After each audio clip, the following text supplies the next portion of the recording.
Hello, everyone, and thank you so much for joining me for the 1 year anniversary of my making content. It wasn't on this date exactly, but it was in this month, so I decided to count this. So we have a bunch of people that are waiting to join so we can celebrate, talk about various different things, and have a good time. But before we do that, there are some announcements. Excuse me, there are some announcements that I wanted to make. So, firstly, I have published my very first article. This is a article that I wrote using a paper that I had written for my college courses. So I used the book of Job to talk about why innocent people suffer. So I would encourage you guys to go to the followersoftheshepherd.org website and check that out and let me know what you guys think about that. Secondly, I am a ambassador for a Norwegian-based skincare company. They make all sorts of different products like face moisturizer and various other things. So if you go to my link tree, you can click on that link and check something out from the store, and that would be very much appreciated. I don't think that there is anything else. So, with that said, let me go ahead and bring on my many, many different guests. Uh, so here we have Jesse. Jesse joined me for two different live streams to review that debate between the atheistic Satanist and the Westboro Baptist Church. So I very much appreciate him for that. Go ahead and introduce yourself real quick and tell us who you are. What's going on, brother Izzy? Thanks for inviting me. Yeah, it's Jesse Walsh over at the Reassembling. We deal with biblical hermeneutics, biblical commentary. We deal with the cults. We deal with false teachings. We do all that kind of fun stuff. So I got my co-host in the panel as well. Yeah. Speaking of her, hey Raven. This was the girl that joined me for my first ever live stream.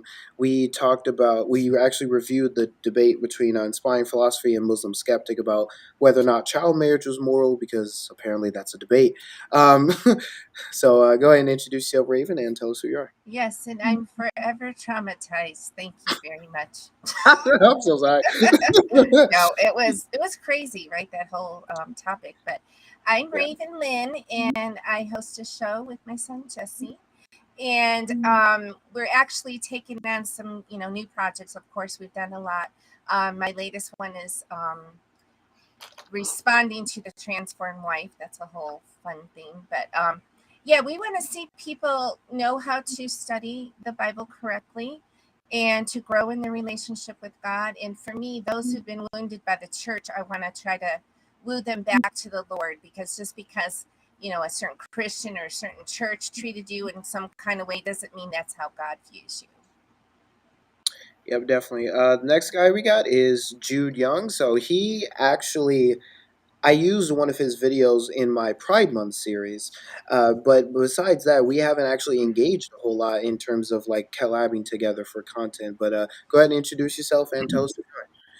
My name is Judah Young, and I am the founder and host of Connecting Minds to Success on YouTube.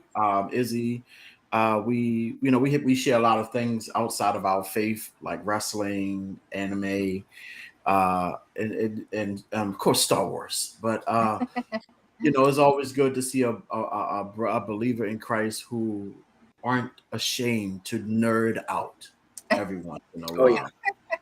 So, absolutely, absolutely. so it's a pleasure, and this is my first time here. So congratulations on your 1 year anniversary. Well, celebrating 1 year of Yeah. you doing your social media ministry. Amen. Thank you, thank you. Next guy is Joseph. We haven't actually collabed in any content either, but we definitely need to in the future. But go ahead and introduce yourself and tell us who you are. Well, whoa, that's hell of Oh, feedback. Well, yeah, we haven't really known each other long. I think Jim Green introduced me to you guys all back around February or March. So, but I've been doing online ministry for the most part for since about 2007. But I've been on YouTube off and on since around 2013. So I got a lot of experience under my belt. But I've only just subscribed to you, and I like what I see.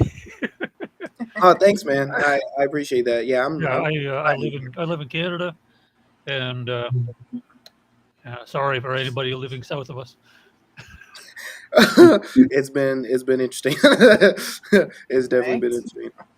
Those wildfires, the smoke, bro. I'm so over it with y'all. So this next guy is unfortunately the only atheist on this live, but he was like the first really friendly atheist that I met and was able to communicate with DM on TikTok.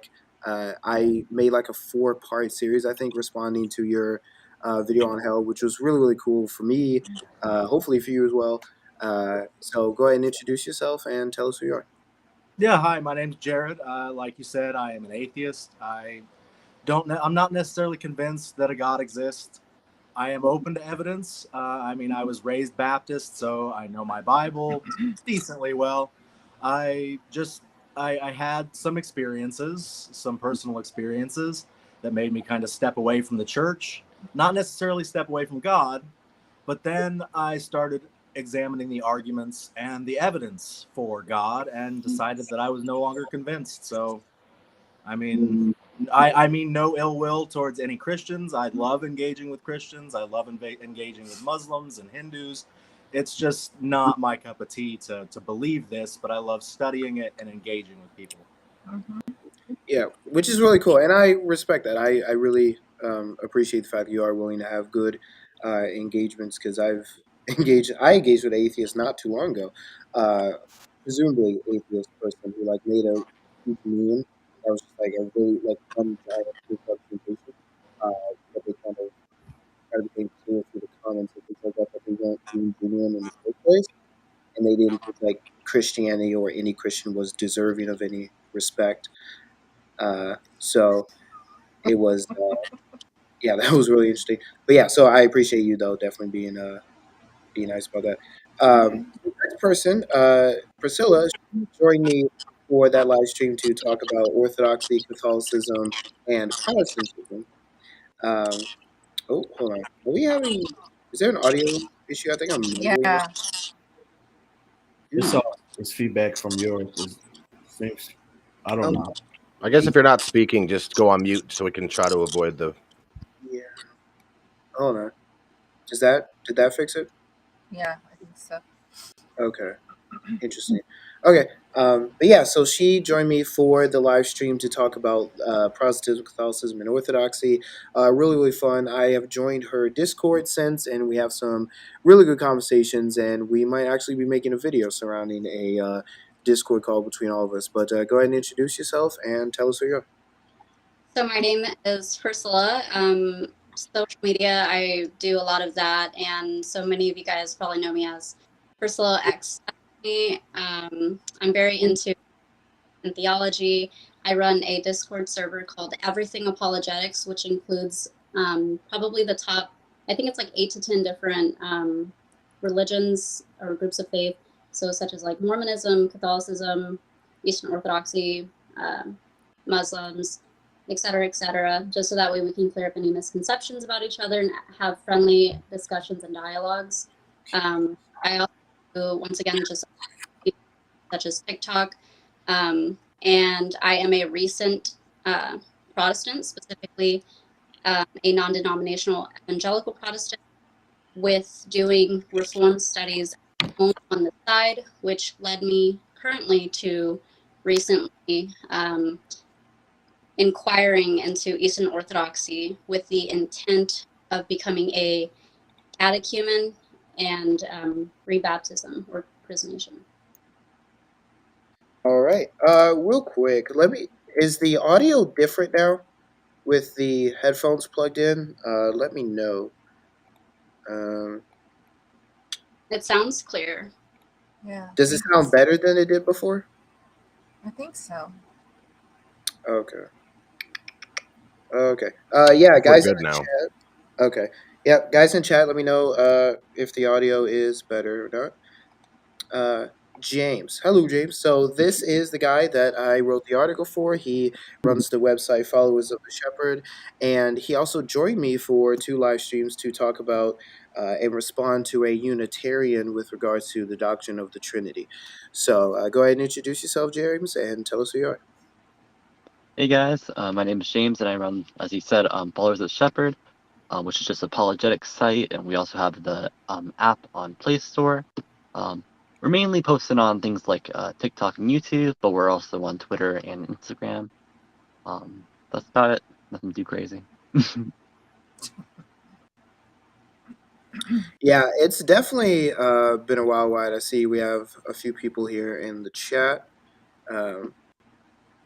Yeah, so this is streaming on a few different platforms, and I also invited a number of people. Yep, the audio isn't good. She says it's good.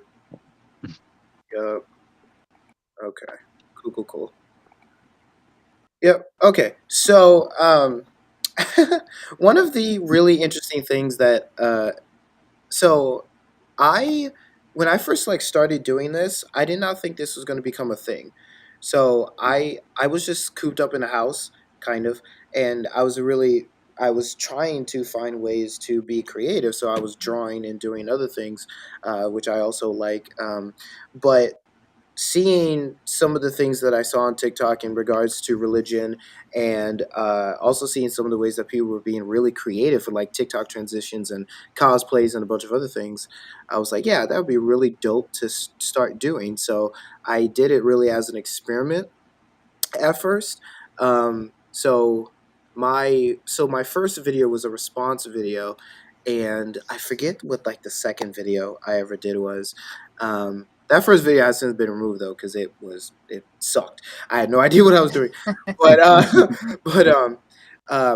but yeah, I was not expecting this to be a actual thing I was gonna do every single day, Right. especially with the amount of content that I pump out. But I'm curious. So, how did you guys start in your own journeys making content, and is this going to be a continuous thing for you, or do you see an end in sight? Whoever wants to start can start. Well, 'Cause I don't. for me and Jess, we were talking. We have a lot of deep conversations being mother and son, and we talk a lot about theology. We were talking a lot about certain things the church was doing that was bringing a lot of harm to people and kind of turning them off towards God. So we were like, we should do a channel. We should address some of these things. And at first we were talking about the sacred cows of the church, and it kind of spun off from that. And we always have material because there's so many people teaching so many crazy things. It's like we're never going to run out of content. But also, for me, my passion is to see Christians who have walked away from God because of other Christians and because of the church. And I understand we forgive and move on. We talk about that. We talked about loving your enemies recently. But it's like, I think sometimes the church, we're kind of deaf and blind to what we're doing to people sometimes. And if we claim to represent Christ, we're going to have to learn to love a little better, because I truly want to see people set free and knowing God and having this wonderful relationship with him, which we all can have. So that's kind of where me and Jess started off, and I'm sure he can add to that. Yeah, I'm always the history buff. Finding out things and learning the history of the Christian faith historically has always been an important aspect that I've never really learned growing up in the church, sadly. But when we have a faith that's connected to martyrs that died for the faith, that didn't bow the knee to Caesar, and they were in hiding for centuries, what does that look like? How does that reflect us? And we're definitely a different looking breed, especially in the Western culture. And I think that's important when we deal with hermeneutics, exegesis, how to understand the intent of the author and what that means for because there are some things that are prescriptive, there are things that are just descriptive, how to apply those, because we see a lot of those basically American traditions that creep into the church and the Western culture, from the States.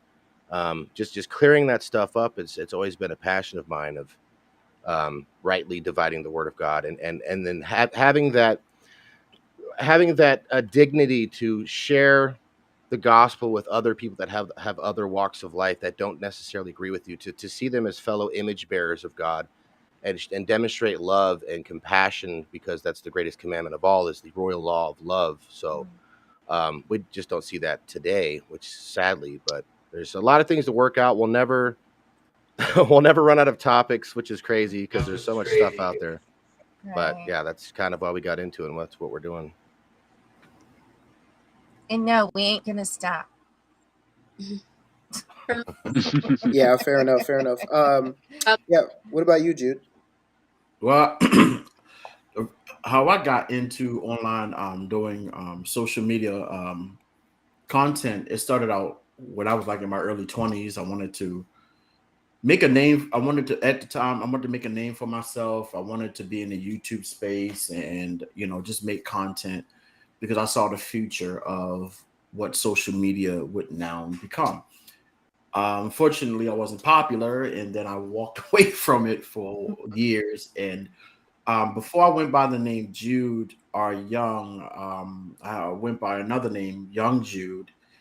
But then as I got older, I couldn't keep Young Jude anymore, so I switched it around so people know me as Jude. But my comeback media was at the former church that I was at, trying to teach a bunch of elderly people who wanted to get involved in social media was a headache in and of itself. And I didn't want nothing to do with it personally, but I wanted to help them because it's something that they wanted to add to their church. They got that up and running, but if you're not a person who's authentic or open and willing to share with the world your perspective, your story, then it's like beating a dead horse. So that frustration enabled me to get a horse and rebrand my social media content. Connecting Minds Through Success wasn't a Christian content, but what I wanted to do with that was talk to people from different walks of life who had overcoming stories and milestone stories. But when I rededicated my life back to Christ, I rebranded it, and I still do the overcoming stories. Like if you go on my page, I have stories of people who are HIV positive, people who lost loved ones through homicide, pastor who dealt with spiritual abuse, different things, because I love overcoming stories. I love hearing people's story because it encourages others, encourages me. But most importantly, you have a platform to share your story on. And I wanted to be able to have that for people who are looking to just share their story with the world. And as far as the apologetic stuff in gaming content, which I'm still working on. So that's why I start, and I have any intentions to stop. Absolutely not. I think I do a very good job pissing people off. So Yes, you do. Fair enough. Fair enough. So what about you, Joseph? Glad I'm not the only one ticking people off by accident. Definitely As long as it strays the conversation about Christ, right? Yeah. Right. Yeah. I see your. I've had a YouTube channel on YouTube for, I think my oldest video, I think it says 15 years old, but my 22 lives on YouTube on my Remy Canadian channel, I have 22 lives, and most of them are answering people on Facebook, but that was like 4 years ago. But I've been really, I really want to get back into it, but I don't know. I'm a procrastinist, I guess you would call it. That's fair. What got me re-energized back 4 years ago into getting videos into it is because at the time I was in the ministry with a rather bombastic and a bit of aggressive lady named Cherry Love, and our primary platform was against the Black Hebrew Israelites of all the camps and non-campers, and most of the content on YouTube that I'm in is on her channel. I've got probably I don't know, like probably like 400 hours on her channel. Oh wow. So most of my stuff is on hers, and you would have to sift through it because I was her second or third co-host on there. So that's what inspired me to go on my own channel and start doing lives. And if you watch on my channel, Remy Canadian, you'll also hear my well, he was a co-host. He was the co-host on her channel, and then I got him on my channel for most of my videos. Brother Brian, and but for the last 3.5 years, I've been mostly on Facebook, engaging Mormons, Hebrew Israelites, not so much atheists, but I used to engage you guys. Um, uh, every once in a while I'll engage Roman Catholics, like staunch Roman Catholics. Yeah, just been so. I was watching Jim Green one day, and here you guys are. So Fair enough. it's great to make lives. If you can't figure out how to make great intros like you guys, and great splash screens, and take scripture and put it over the screen while you're talking, and I would love to learn how to do that. Yeah, I'm looking forward to the future. It'll definitely keep you busy. Definitely. Oh yeah, there's so much creativity that can be put into all of this. So what about you, Jared? So I pretty much, I deconverted or started deconstructing about 10 years ago when I was about 20. And then I deconverted when I was probably 22, 23.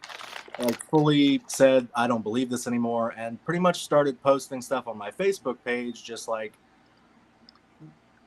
articles and stuff from like Atheist Republic or just bigger name stuff. And I got a lot of pushback. So I started deciding to write my own like little essays that I would post to my Facebook. And then I started posting to Reddit, and they started getting like thousands of likes. So I was like, maybe there's something here. Maybe I could share my message. Maybe I could share my story. And, like, I think it was about a year ago in December. It'll be a year, yeah, that I started TikTok. And I mean, my first videos like yours, not good. I mean, they were, yeah. I mean, I kept them up, but they're not the most quality videos. And even now I'm just still, I took like a 6-month hiatus from it because I got a new job, and it doesn't allow a whole lot of time for content creation. And I don't mean to interrupt, but I was worried, bro. I was like, bro, where did my like favorite atheist go?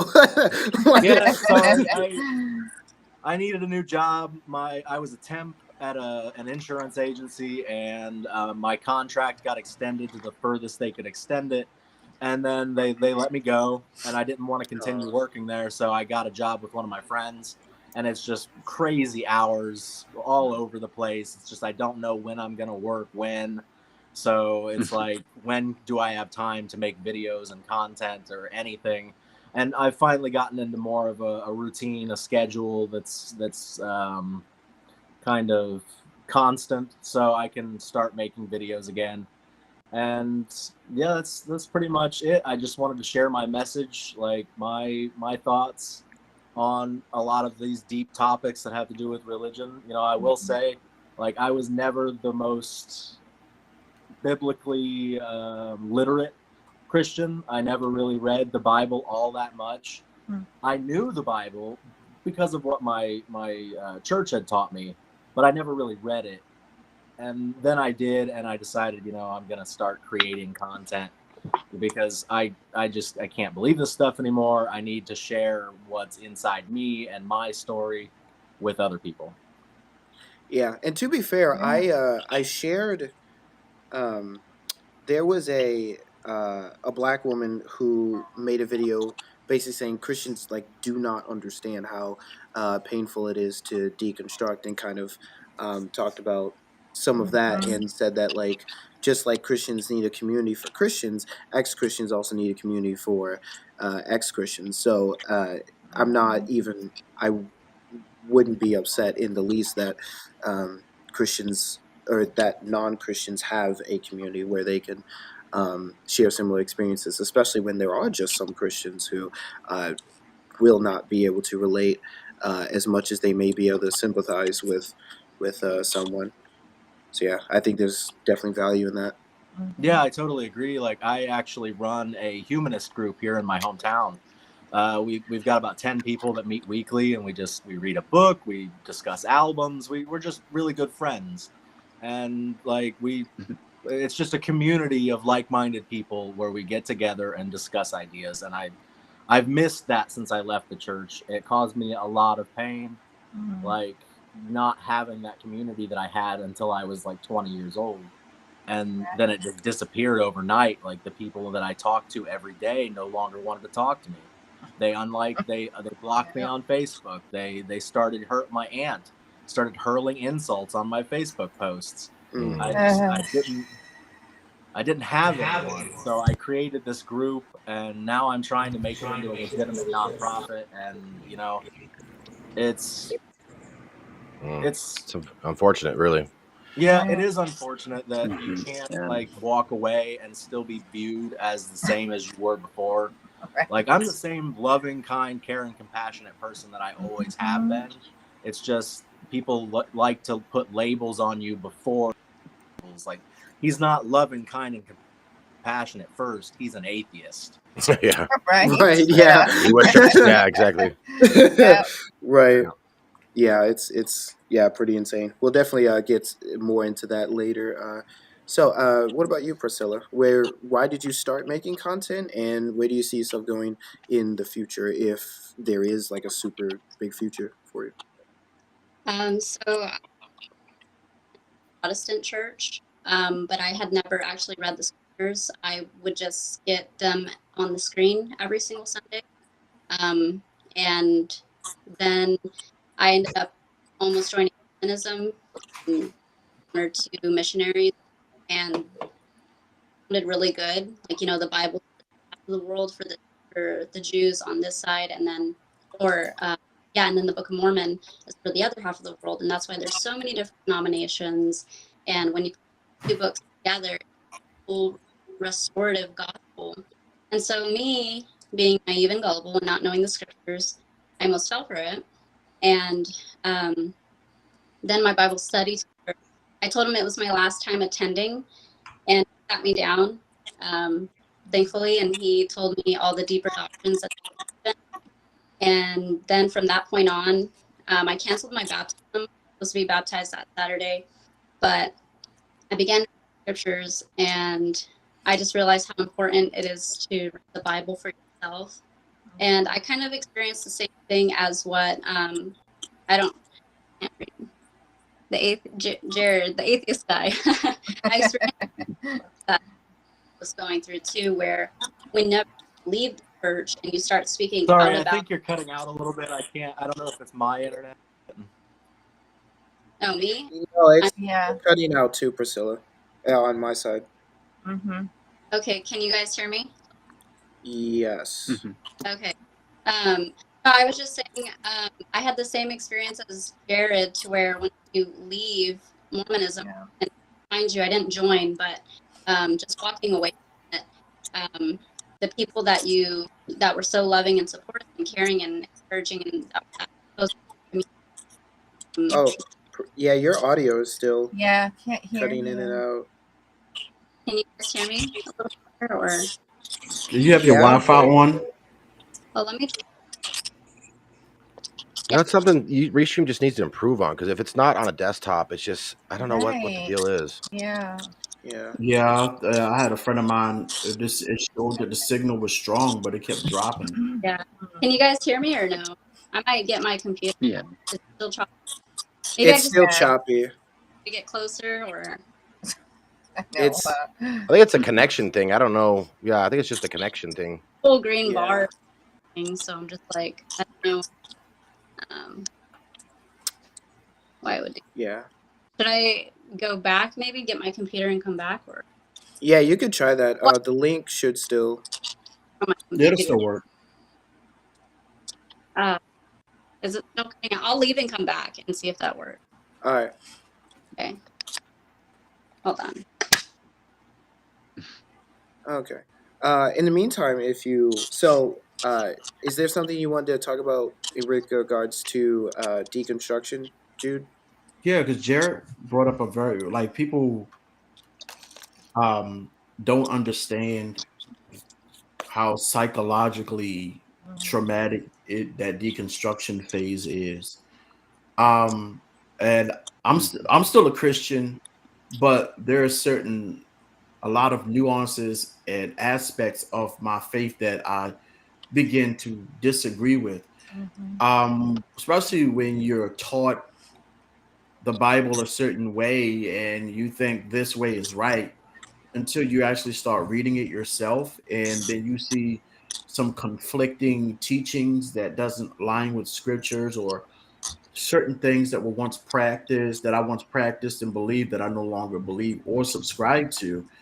And that deconstruction phase, like Jared said, it can put you in a really like it's if you don't have the right support when deconstructing, it can really mess you up. And like one of my brothers said when I did a live stream, because he was a Seventh-day Adventist, and some people don't recover from that. There are people who still face trauma because of deconstructing.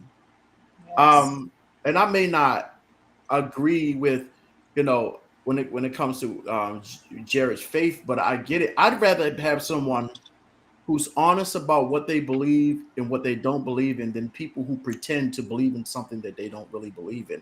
So I want to give kudos to Jared, but I also want to give kudos because he speaks on the truth of how dangerous, how destructive, how maniacal, how vicious your people who supposed to love you can turn on you because you disagree with them, you no longer believe. Like I got friends that my cousin, we grew up as Christians, but he went off and became a Hebrew Israelite.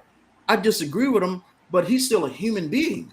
Right. And I still commanded to show him love, treat him with respect and dignity. Though we may not share the same faith, that doesn't mean that I have the right to degrade him, dehumanize him, make him feel less than. So I get where Jerry's coming. It's dangerous. People talking about you, people slandering you, people who once walked side by side with you, you asking questions, and they're too arrogant to answer those questions. So when it comes to the deconstructing part, it's dangerous when you don't have the right support. Even if people disagree with you, they're still loving. Like Jared said, he's not atheist and he's the kind, nice person. He's a kind person. Right. That's who he is. He's a genuine person. But we brush that aside because of what he believes and don't believe in. But he's still a human. To me, Jared, though you may not believe in God, but from my perspective, you're still an image bearer of who God is. So you deserve to be treated with dignity. You deserve to be treated with significance. You deserve to be treated with the same fairness that anybody on this panel wants to be treated with. That's all I wanted to say. Can I say something on deconstruction? I'm sorry. That definitely means a lot to me. Popping out or a little, and you're also going robotic a little bit too. Yeah, Priscilla, you're I don't know if it's me, but I'm still getting some jumpy. Yeah, you too, Jared. Yeah, both of you are. James, you're also on a. Oh, so all three vertical. of us. So maybe you should say something to see if it's. Can you say something as well, James? It's not that bad. My connection tends to be bad though. It's a little laggy. It's not choppy for James. Something about you guys on your phones, right? That's sometimes with Restream. If you get on your phone, I don't know what. Make sure you have your other apps closed too. Yeah, I can hop on my computer. Oh yeah, you can do that.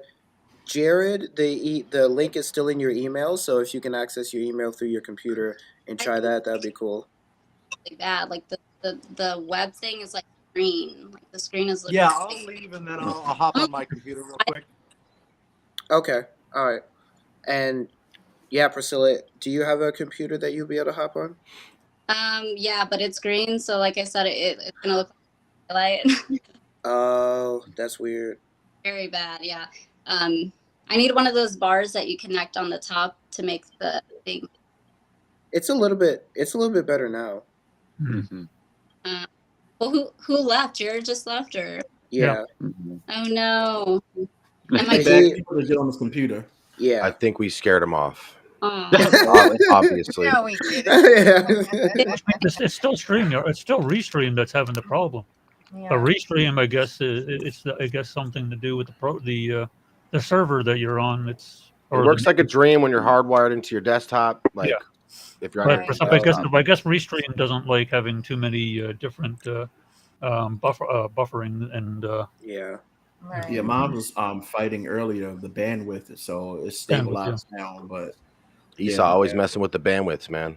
so it would probably run better if we were all on phones. For anyone watching, we are professionals. Just Totally, do not yeah. mind us. But yeah, absolutely. You know how well orchestrated this is, obviously. Right. Yeah. Yeah, that's why I typically try to get people to join, which a lot of you guys did, but try to get people to join 10, 20 minutes before to possibly get any issues worked out. How many podcasts have you done when you got a great message, but all of a sudden your internet's messing up, your cameras, Bruh. not like what? Oh, What No, is this? I have a story about this, dude. Ridiculous. I recorded a 2.5 hour long video that was a discussion. I went on this like free video chatting website and recorded like a whole 2.5 hours. It was about to be dope. I recorded with Restream. I downloaded, put it into Final Cut Pro. I'm like, all right, it's about to be dope. I can't hear myself. So I was, and it's, you know what's Well done, man. what's really dumb is the person I was talking to had perfect audio. I was mute. I don't know why. I wasn't mute on Restream when I was recording or anything. So I spent 2.5 hours thinking I was recording great conversations, and You were in the spirit on the Lord's Day and couldn't even pick any of it up. yeah. Reminds me of Seriously. our first video when we were addressing Derek Bros. Our And first the whole- video, Yeah, our whole my camera, video of yeah. him is there's The no mount that sound. held my camera, it literally melted, and it was like we're talking, and this thing's just looking down, like, Oh, what's going wow. on here? Nothing was working. It was so just bootleg. Yeah. I did that with I was doing a Nintendo Direct with Pokemon, and I think I was doing a record. I was using OBS at the time. Still use OBS. I still like OBS. Yes, I'm still messing with it. I'm gonna get it together. Pray about it. Just pray about it. Nonetheless, I did this whole thing, and I could not hear the audio. So when you said that audio thing, I was like, I sat here all this time, Yeah. all this commentary, and it just said nothing. It's I was Can't I do was it. hot. Say that again, Priscilla.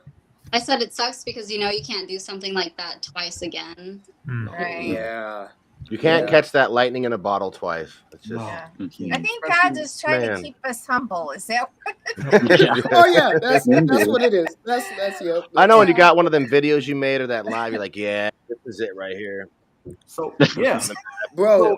That's what humbles you. right? and then when you go back to record it, it's like the motivation is not there. Your first one It's is really like, not. Yes, Wow. this is it. It's all scripted. Subscribe. Woo! Then you go record it again. It's like subscribe. Yeah. You gotta go over there. Whatever. It's not the yeah. same energy, bro. It's not. It's the Yeah. worst. Me, why am I? Oh, okay. So I am so sorry. Reassembling. I am totally forgetting your name, and then I'm blanking on it for some reason. And then I look at the caption, and it says Izzy. Yeah, So now there's I'm two just Izzy's. like, so I'm just like, Like wait. right now, I can't edit the name, so there's two Izzy's in the chat or the panel. Right. Izzy 1 and Izzy 2. Izzy, No, Izzy. Yep. I feel bad because I'm blanking on your name right now for some reason. Oh, my name? Jesse. Yeah, What? Jesse. Okay. John Calvin. Stop it. John- Okay, we're out. We're out. I'm so Jesse is sorry. the OG Izzy. OG. But me and Jesse's first video is not looking great. Yeah, I was like, I'm in the studio, well lit, and then Izzy's right here, and it's just. He said, where were you at when you were recording that? So right now I'm in the Jack, but I'm in the Mac lab of the Jack. Uh-huh. But when I was making that live stream, because I didn't have access to this room initially, so I was recording at the front of the Jack with those computers, and it's not the same. Yeah, that was. What do you mean by the Jack?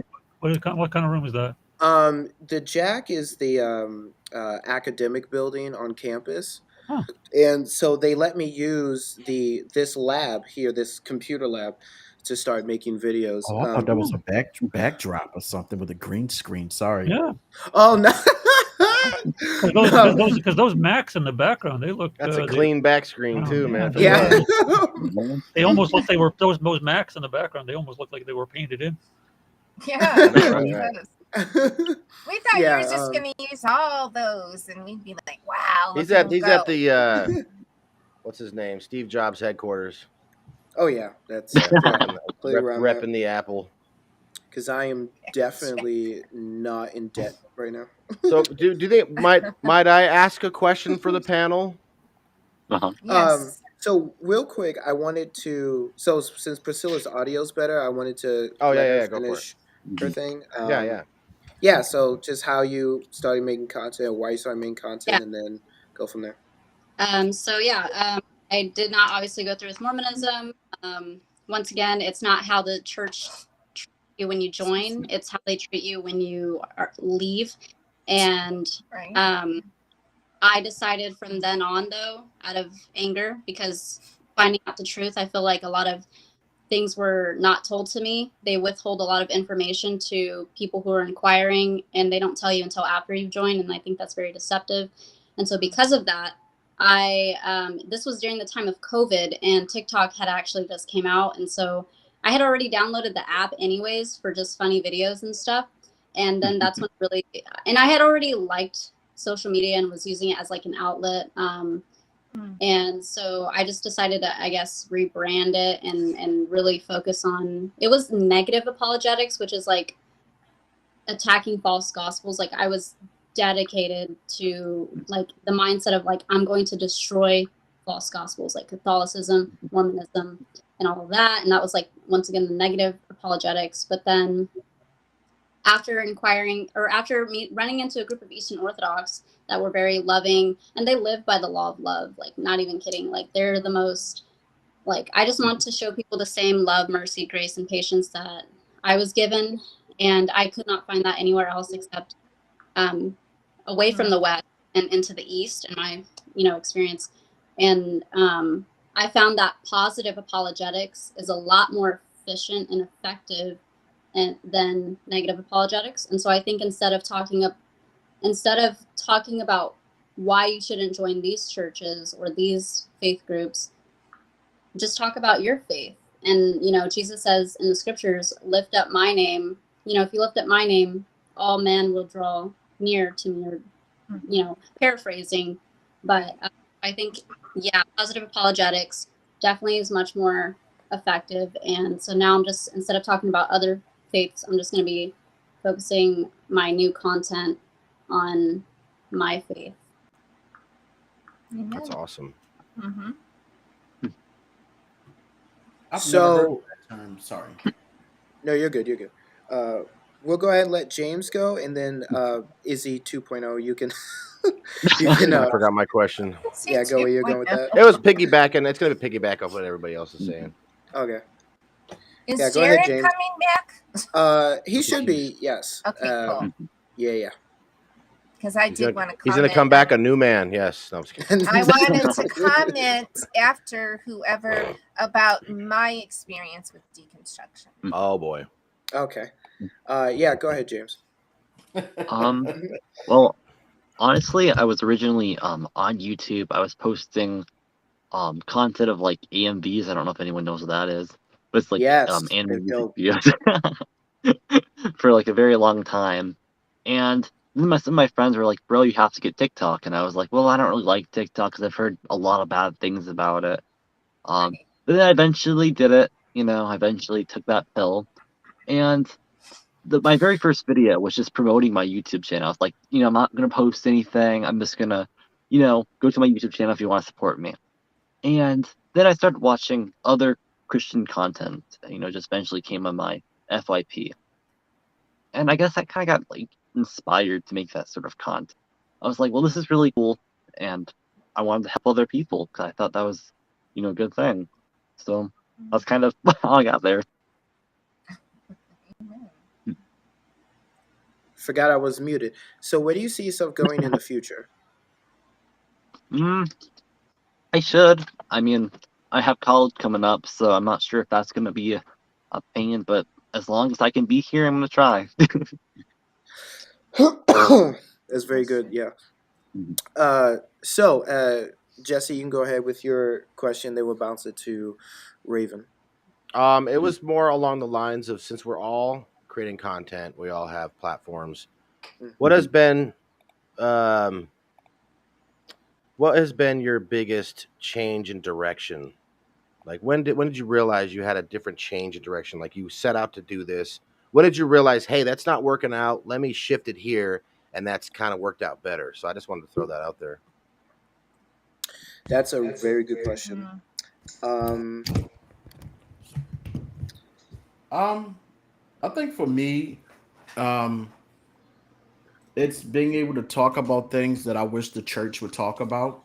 Yes. And and being able to have these open conversations that are either said in echo chambers or in the whispers of the corners of the churches. And as I continue, I'm still deconstructing, by the way. But Mhm.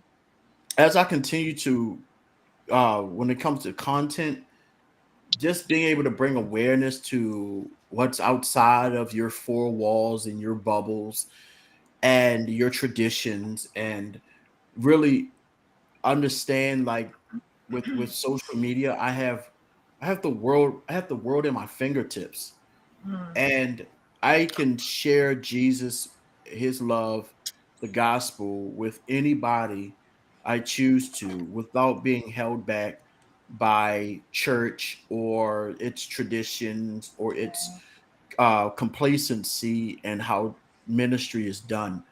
So for me, yeah, so that's really it. Um, I would. So I knew. Well, okay. I did not know that I was going to be. Um, that's funny. Um, I did not think. Hold on. Hey, Jared. There we There go. he Yeah, is. Hey. Hello. he's back. We didn't scan it. We run him off. Yay! Just playing it. I'm dead. Yeah. Can y'all hear me okay? I don't know how this Yeah, sounds great. Well, much better. Yeah, absolutely. It's Okay. it's a lot better. Yeah. So we were so Jesse asked if how our content has changed since we first started, and if we went in a direction that we didn't think we were going to go initially, or do any course corrections. So we were just going to talk about that real quick, and um, I would say, yeah, there. I didn't. It, so at first, like I said, this is just going to be a creative expression of myself, and I might do some responses occasionally. So like my first video was a response to a modalist, um, but what? No, I didn't know that I was going to be going in the direction that I am. So like the name of my TikTok account at first was Izzy MOF, and I didn't, and so I was just going to make Christian content and just be creative, but I started taking a different direction when I changed my account names and stuff to Izzy the Nerdy Christian. And I said, yeah, okay, so I'm going to focus on nerdy content and Christian content. And then I've definitely made sure I've kind of stuck on that path. but there is a lot I've just stuck under that term nerdy. So there's anime, gaming. I didn't know I was going to do psychology. I will say that I didn't know I was going to make videos on psychology. Mm. Um, uh, there's even a lot of stuff under the Christian umbrella. I didn't think I was going to make a series like I did with the Christian Stop Being Goofy series, um, which is a series that we need. Yes. Because I just saw Christians just being ridiculous online, and I was like, they can't. Someone needs to kind of counteract this, so Right. that way people can respond. That way, it's not just atheists. Not say atheists are bad or anything, but it's not just atheists or evangelicals or any other crowd that's responding. It's actually like Christians are sounding the alarm in this as well. So, like, this girl claimed that this particular act that people engage in when they're feeling a kind of way is witchcraft. And so you can see what I'm talking about if you look at the videos on my YouTube or TikTok. But yeah, you might know what I'm talking about already. But yeah, so I made a response to that. There was a Christian girl that said planets aren't real. Of course they're not. Don't know what and that they was found that about. out through the internet. Yeah.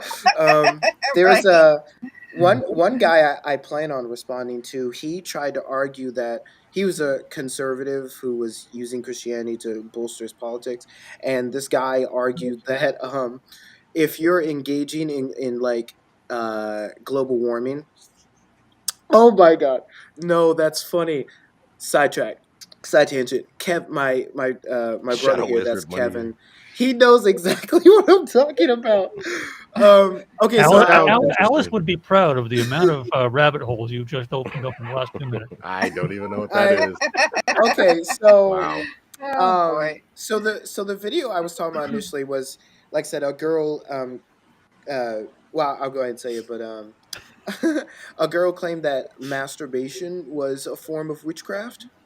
So yeah, so she got memed so hard online, and you How? had I don't know. I'm not trying to. I don't know. We are not going down this road. No, we're not. We're not. No, But someone, can't unravel that. you know how people made a meme of Kenneth Copeland and Oh my like gosh. started making music to his rants. Yes. So someone made a song based on her rant. And so the meme, it's like she says that, like that line at the start of her video, and then like the beat drops, and it's like, "We love casting spells," and it's just Lord. it was really funny, man. Oh my gosh. Somebody's probably watching this right now, Yeah. wondering what did I just walk in on? I'm so sorry for anyone who It's just just joined. taking a turn. Yeah. But, COVID-19. yeah. But it was really funny. But yeah, so there was this other conservative guy who tried to argue that if you care about global warming, you're worshiping the creature or the creation rather than the creator, and you're condemned under Romans 1, and you're engaging in idolatry because you care about the stuff going on Earth. Yeah, I don't know, dude. He was a conservative who didn't like global warming. I don't know, but But all of- almost literally 100, maybe almost 110 years ago, the entire planet was actually 10 degrees hotter than it is today. Just food for thought. People are telling you every day that today Oh, I that it's know. the hottest degree that the Earth in all of its history, even prehistory, has ever experienced since the meteor killed the dinosaurs. I'm sorry, but Yeah. 1919 till 1940 was some of the hottest temperatures around the globe. So yeah. And we're still Hold on. here. Right? James, hold on. He's having issues getting in, Yeah. so he might join in and out. But yeah, so that he just absolutely butchered Romans 1. Also doesn't realize that there's an entire Christian theological tradition around the concept of studying science and engaging in efforts to help that cause. Mhm. because of the notion that we have dominion over the earth and we're supposed to be stewards of it. Um, yeah, James. There Yeah, he is. your internet is still struggling, my guy. Yeah. You're still frozen. Yeah. Um, am I- Uh-oh. But Uh-oh. You yeah, it's sound like pretty you're bad. coming through on dial-up. Oh, no. maybe I do this, that'll be better. He sounds Yeah. like he's coming through the transporter. Yeah. Yes. At CERN. Oh. He's up Yeah. at CERN. Let me just say this: when Um, we set out to do our YouTube channel, it was basically about false doctrines, and Yeah. shockingly, on the internet, you'd be surprised how many people don't know the gospel. That's a whole video in itself. But I ended up getting into Hebrew Israelism, and I apologize to my mom live in front of an audience to dragging her into that Yes. mess. So Amen. Hallelujah. hey, didn't plan Yeah. on that, but it just Yeah. happened. No, I'm It just just happened. yeah. But so Well, I just don't know as much as Jesse does. So when you guys invite me to these things, I'm like, I don't know what they're talking about. You know what I mean? right, So, yeah. but Fair I've learned enough. a lot through Jesse and Jude and Jim. So, You taught me a lot in the video that we did together, Raven. Mhm. oh, about spiritual abuse. Can I say something about deconstructing, or was someone That else? yeah, getting I ready? think that's a good Okay. good For point. you bring me, I have not been in a church in 7 years.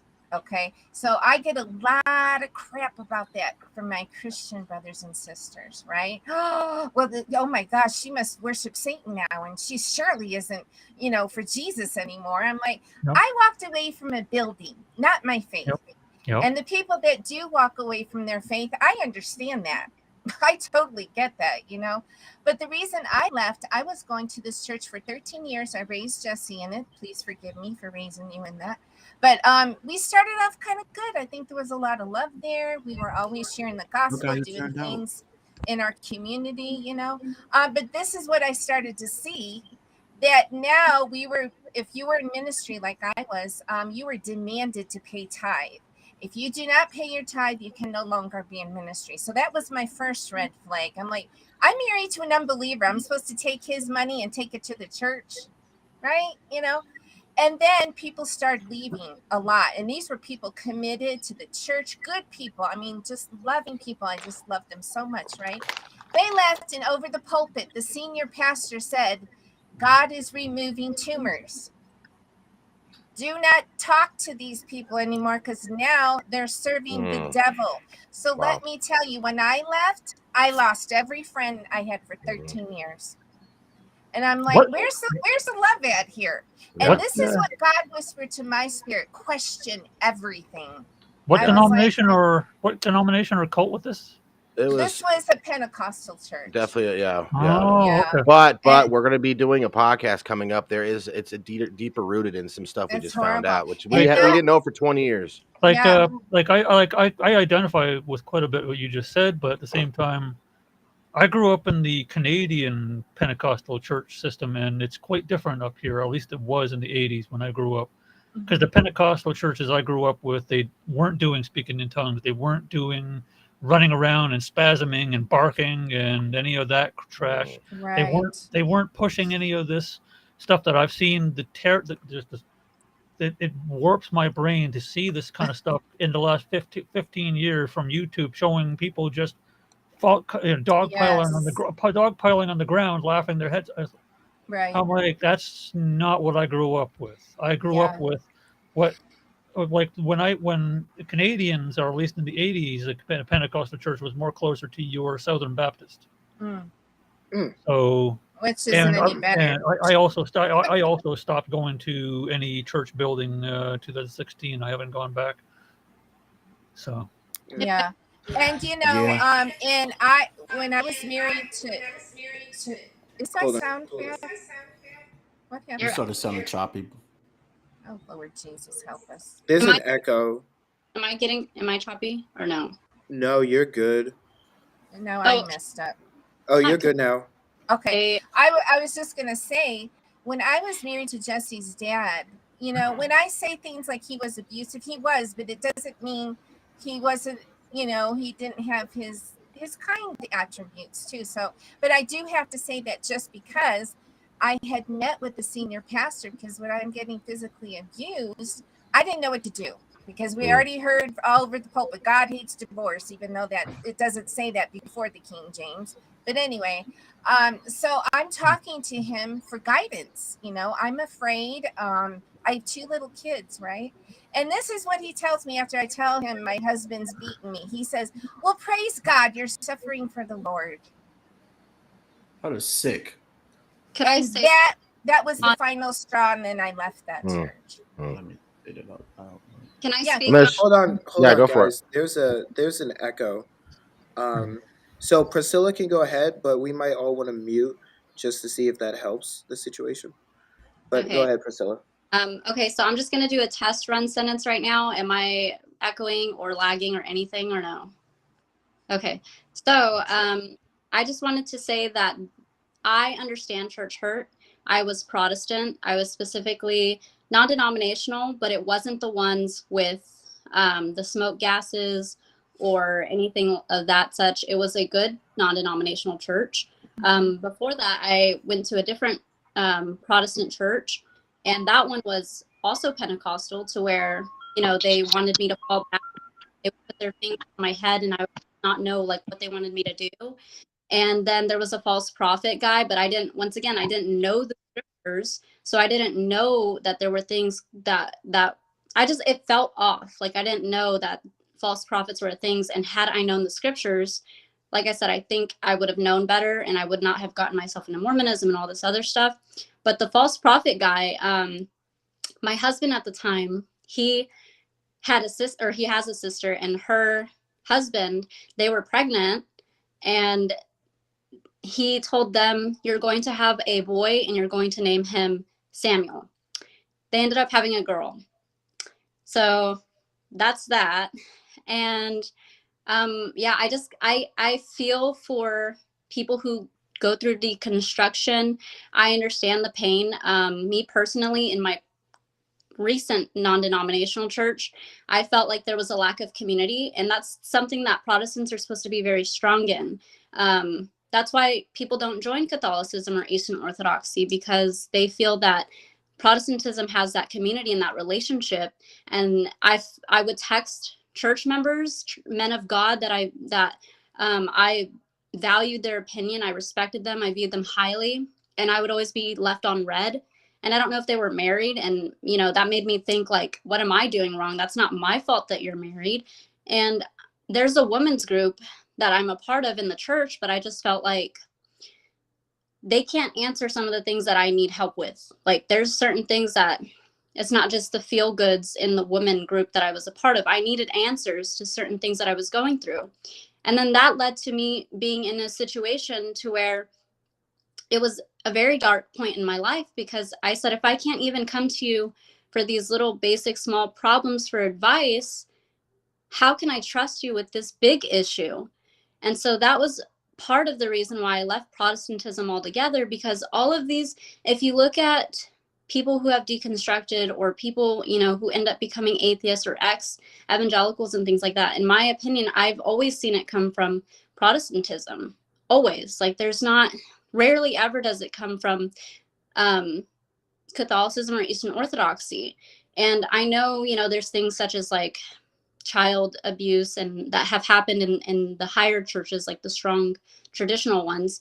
But on the flip side, that stuff still does happen within Protestantism too. And if anything, there's more scandals, like the priests or the pastors having affairs, with on their wives, with women in the church. And it's just, the West for me was so messy that I couldn't take it anymore. And I just said, the East, like I said, for me, it's theologically consistent. Ever since the schism of 1054, they've had no problems. Eastern Orthodoxy is one of the only churches that have been there for, 2,000 years in the history, in my opinion. Just these issues, I don't see that I see that part of the West that stems from Catholicism, and I can have sympathies for Protestants, because, it makes sense why they were in protest and why they hold so tightly to the scriptures, because for so long they did not have access to them. and why they're so against the church too, because of how the Roman Catholics abuse that. But with Eastern Orthodoxy, I've come to love the church. I've come to realize that the church is not bad. And I love the priest. I respect them because I believe that God gave them that role. I have somebody to go to now. When I have problems, there's the priest. And I know I would tell myself when I was Protestant, why would you confess your sins to another sinful man when you can go directly to God? But do you know how alone that felt when just confessing your sins to God only within Protestantism? Like for me, being able to have that priest, they're obligated to give you, to listen to you, not only listen to you, but to give you advice. And the history is just so beautiful. I love, like, if you love Christ, you will love the church. That's my personal opinion. That's my experience. I just had to say that because I would feel too convicted if I did not, get that out. Yeah, that's totally, that'd be fair. Yeah, I found that there were. Testing 1, 2, I, 3. yeah, how's the audio, by the way? Just real quick, I kind of Are unmuted. we okay? Okay. That sounds good to me. Yeah. So I was also in an abusive relationship, same thing. Which, by the way, they're unbelievers. So God says, do not be equally yoked, or do not be unequally yoked. unequally yoked. So that marriage, by default, that's not love, and he's an unbeliever. Yeah. Jared, I'm actually kind of curious. So I've been, I mean, in part because of Priscilla, not entirely, but in part, I've been doing research both in like Catholicism and Orthodoxy and things like that. So I'm kind of curious if you are at all familiar with those and kind of how you've interacted with those, because we're all obviously aware that Southern Baptist is not the one true religion.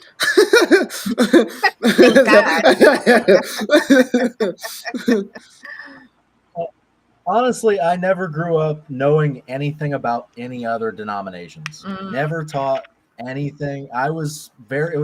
Southern Baptist is very insular, very community, like within the church. Yeah. Like I was never very inquisitive because I was never taught to be inquisitive. Right. I never asked questions. I didn't do anything that the church didn't want me to do because I knew what the church wanted me to do and I knew what they didn't want me to do. And I wanted to go to heaven really bad. So, and I also wanted to be a good person. And I thought doing what the church made me a good person. Right. Doing what the church told me to do made me a good person. So I did what the church told me to do, and I believed what they told me to believe, and never inquired about non-Protestant beliefs. I was a biblical literalist, like completely inerrant. Like the Bible is 100% the true word of God, and everything that it says is true from Genesis to Revelation. Doesn't matter. There's no problem from point A to point B. Right. There's nothing wrong with this book. It is perfect. Read it though. Don't actually read it. We'll read it to you. Especially if you're a woman.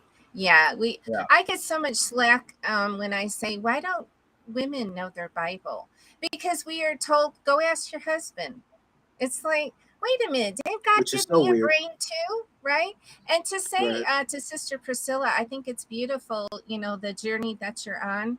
But I just want to say that on the flip side of that, I've personally been told that in a negative way. Like people will say, well, if you love Jesus, you'll love the church and you wouldn't have left. And I know that's not what you're saying, but I do love the church. But the church is the body of believers. And I love my brothers and sisters in Christ.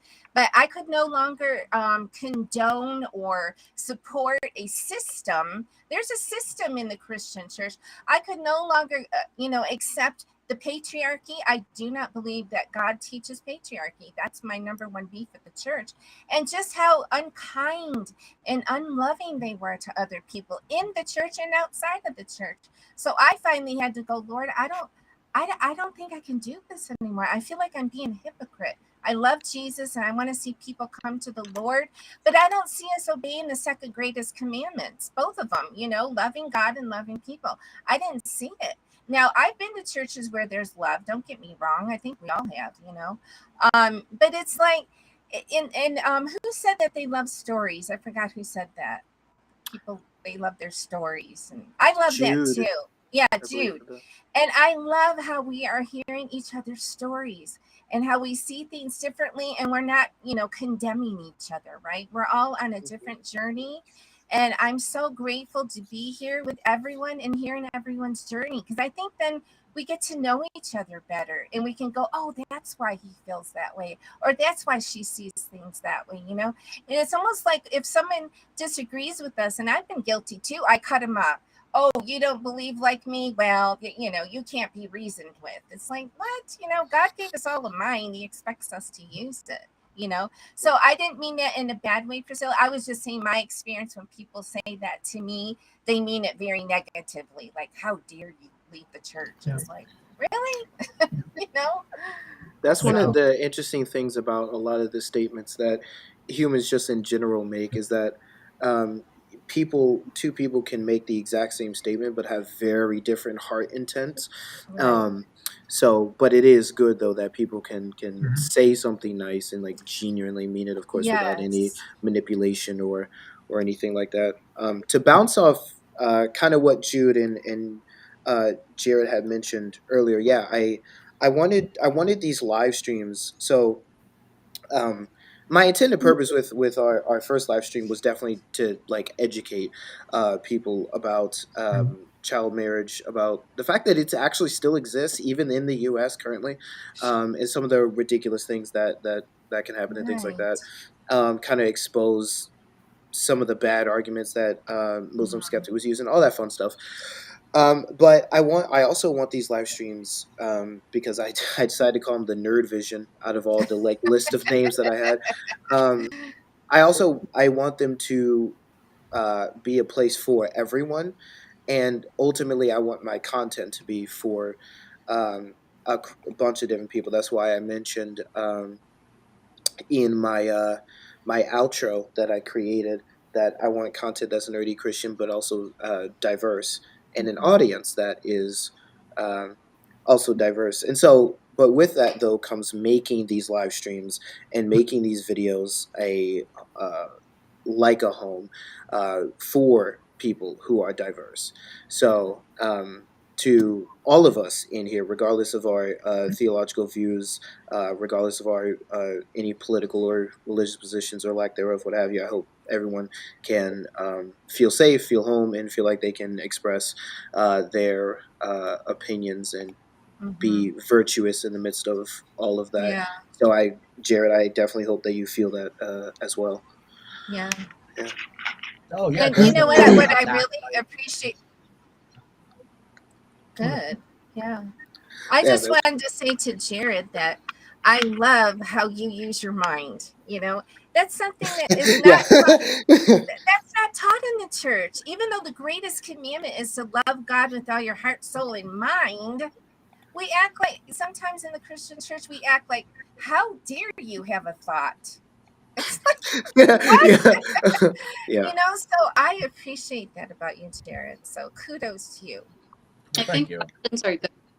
I think it's through questioning that we learn and grow, and I think we do that a little bit differently. And like my learning and growing helped me to come to a different conclusion than somebody else's learning and growing, and we're all faith journeys. Right. I agree. Yeah. It is very interesting. That's something I've been trying to I've been stressing online. Or if I haven't, I'm definitely going to start to. It's just the fact that wisdom That's is a easy too. Christian virtue, right? So, Yes. the anti-intellectualism that you find in some Christian circles and in some just religious circles in general becomes very unfortunate. And sometimes there's psychological reasons behind that, and that can relate to deconstruction as well, because the People intake of new information possibly means the breakdown of your previously held position, which can be scary. Right. Yeah, And then try being Jude. a woman when you're constantly told women can't be logical because Eve was deceived. I'm like, Yeah, what? it's a whole thing. Yeah. Go ahead, Yeah. Jude. What'd you have to say? No, I wanted to talk. You had mentioned about the anti-intellectual thing, and that's something that I run into when it comes to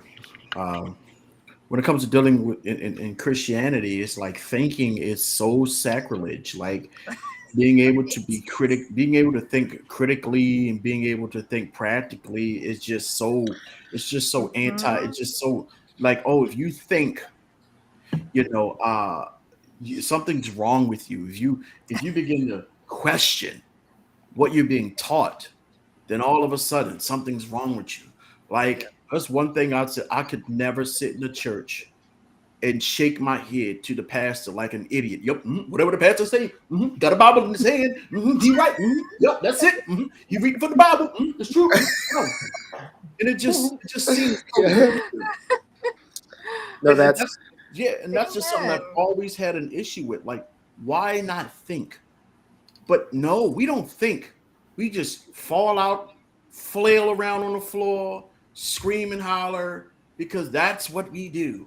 Don't. It's like when you come to church, leave your brain outside because it's not needed here.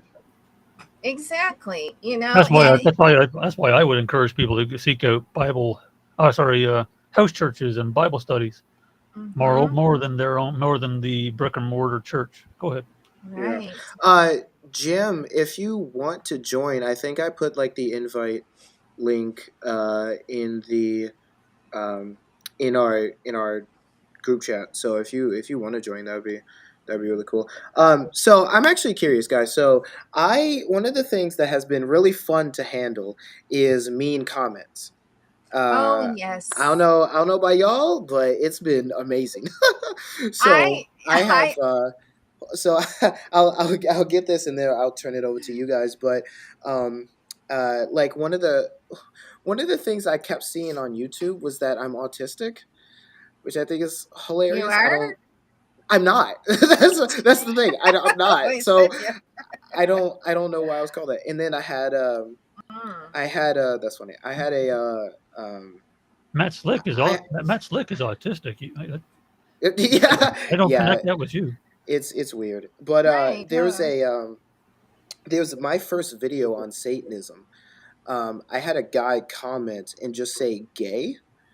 So I was like, you know what? I'm gonna lean into this one. So I put on like a makeup filter or makeup effect, and I played this sound on the video that was like, "Oh, yep, you got me. I've been caught. You got me." It was. I was like, you know what? I can't take every mean comment seriously. Yeah. But I'm curious. I would probably just say to him, "It's not the '90s anymore, buddy." Yeah, but I'm curious to all of you guys. How do you guys like deal with mean comments? And Raven can start. Well, I will say this: that the Lord put on my heart to do a 2-part series with Jess on loving your enemies, because we all have gotten those unkind comments. One time we did a rebuke on the King James only camp. We strongly oppose it. That's the only Bible you can read, So I was literally called a witch on that. And I kept thinking about it. Why am I a witch? And then I thought, I had a picture in the background. And this lady has like a black hood on. And she's holding a rosary, praying and crying. And I had bought that while I was going to my divorce. It was a dark time. So that kind of just inspired me to keep praying, right? But I think that's why she called me a witch. And I'm like, okie dokie. Well, God bless you too. It's like you have to expect these things. And now I'm learning to go, well, that was very Christ-like of you. Thank you. You got to have to find the humor in it because Jesus said, if you love those who love you, you're no better than the tax collectors. They know how to do that. And I want to be above that. I want to be able to take the comments and go, praise God, I'm not going to answer insult for insult. But it's been a challenge for me because my flesh is like, oh, you want to go? Let's go. And that doesn't do anything. So, yeah, sometimes they sting, but you got to just go, okay, it comes with the territory. Yeah. What about you, Jude? How do you deal with like mean comments and things like that online? It depends on How does he deal with it actually? Yeah. Oh boy. Right. I think I think for me, when I deal with the Hebrew Israelites, I expect it. When I Right. deal with people who are trolling and Yeah. different things like that, I expect it. It comes with the territory. Mhm. So and you're called a coon, like for me, because I'm a Yeah. Christian. The They heck? called me a coon because I worship the masses, Christianity, the oppressors' religion, and so it kind of you kind of hear that. Oh, how can you be black and be a Christian after what our ancestors went through in the name of Christian? So I get that. What's the It worst took you've ever been called by it them? took me a while to get used to being called a coon, because that was like somebody calling me the N word, and to Mm. hear it, and I'm like, so now these are fight words. So Yeah. Yeah. it took me a while to get used to that. I'm still getting used to that. Hmm. But I expect it from like when I deal with Hebrew Israelites, because they don't have the spirit of God and they don't know love. Um, so I expect it because it's more race. They care more about ethnicity, race, and Right. and black supremacy. Yeah. So I expect that. Now when it comes to my my Christian brothers and sisters, it's kind of different. Because it's like it's kind of like family. When you Mhm. like the outside world say things to you, it doesn't bother you. Like whatever, I expect it. When it Right. comes from your own kin, it kind of hits differently. It So does. it took me a while because I'm in my deconstruction phase, because what I realized about those who have some type of hierarchy in the church or some type of supremacy or leg up on you, and I guess that's how it works, that they have a right to say what they want to say to you. In any And kind of way. Yeah. yeah, so that's not true. So when I respond or I challenge them, all of a sudden I'm the bad guy, which I come to not care after a while, because I'm like, Yeah. hey, I'm just Yeah. your friendly neighborhood spider that just seemed to cause some havoc. But that's how I I know. deal with it. I've had ups and downs, and I thank God for people, who I can go to in confidence and say, hey, this, Yes. I was triggered, you know. Right. But yeah, what I found out is that even in Christianity, they care more about their traditions than they actually do about the scriptures. I think Jesus said that, didn't he? But what do I know? I'm a woman. Okay. What about you, Wow. Just Joseph? just smile. Just smile a little more, and put on a And dress. be sweet. Be sweet and obey. Yeah. It's just ridiculous. Yeah, it's You heard it's that wild. argument sometimes. Hey, your salvation is just put on a dress and You're right. sweetheart. I was Oh, Oh, so yeah. sick of Don't it. even go there. Ew, ew. What do I do when I deal with? Sorry, I had to do something. Y'all, I took off for a little bit. You're good. Yeah. At first, you're like you want to refute every argument comes your way. After a while, you really only focus. Me personally, my personal conviction, you focus on the legit arguments, and I think that demonstrates that someone is really taking the time to think these things through. Mm. When we're dealing with Hebrew Israelism, the white Jesus thing. Okay, not an argument. We can go there. I'm Yeah. not going to go there. But when other people of different walks have different views, and they say, what does this scripture mean? Let's dig into that, and what is that. But every comment that comes your way, it's just I've learned to just is that really something worth my time? Some are, where there's legitimate. I think brother Mike Pagano, he responds to legit questions. He doesn't just sit there and respond to every single question, because you would be Right. sitting there all day. You might as well quit your day job and just sit there going through the heretics. Like make your channel name going through the heretics, because there's so much out there. Right. Yeah. But Yeah. yeah, anything from flat Earth to the alien, the lizard people to Oh, they added these books at Nicaea, and the deliverance ministry. Who's sick of the deliverance ministry? yeah. So I think the main point is keep staying level headed and not getting frustrated when you see your Yeah. enemy. Yeah. When the enemy sees you getting frustrated, they know they've kind of got the floor. They're dominating the Yeah. conversation. They're dominating the argument. So you let them know that, hey, it's not really And that then big a deal. when you're flustered, right? Then you're in your flesh and you don't have a good response. Now you're just reacting. Mhm. you know, and you don't want that, you know. That's yeah. We deal with Hebrew Israelism all the time. When it comes to, we've talked about this on the podcast. When it comes to racial comments and just throwing stuff, there's the argument is already over because they've diminished the argument so low to where they're Right. just throwing insults, which is a good thing. Yeah. They throw an insult to you or Brother Jude and I or Jim, whatever. Hey, they've lost the argument because they're resulting to grade school lunchroom behavior, and that's just no rational way a human mind can do that. So Yeah. Right. What Like, about you, Joseph? How do you deal with like mean comments online? Well, if I'm not being the one who's tossing them out there, Well, I'll be honest. I'll be right, honest. hopefully not. But anyways, There's a fourth wall. but no, Jude actually got some like sparked a memory in me back around 2016 or 2017 when I was on Sherry Lowe's channel. I could have sworn this one Hebrew Israelite but came up who was on our channel, one of many we had on. So that's why I've never actually, like here in Canada, we don't have too many of them on the streets. Although in the major cities you do, but I'm in the towns. Anyways, on the live stream, many live streams I was on, there was one guy and his voice sounded very intimidating, very aggressive. So, but I could have sworn he was sounded like the cliche Hebrew Israelite with a lot of prejudice, shall we say? Yeah. So I was on my other monitor gathering notes for Sister Cherry that she wanted to quote from the Bible and history and what have you. And I don't remember why, but I came off the mic and I lashed out at the guy. And this is the last time I think I ever lashed out on someone on the mic that I can recall.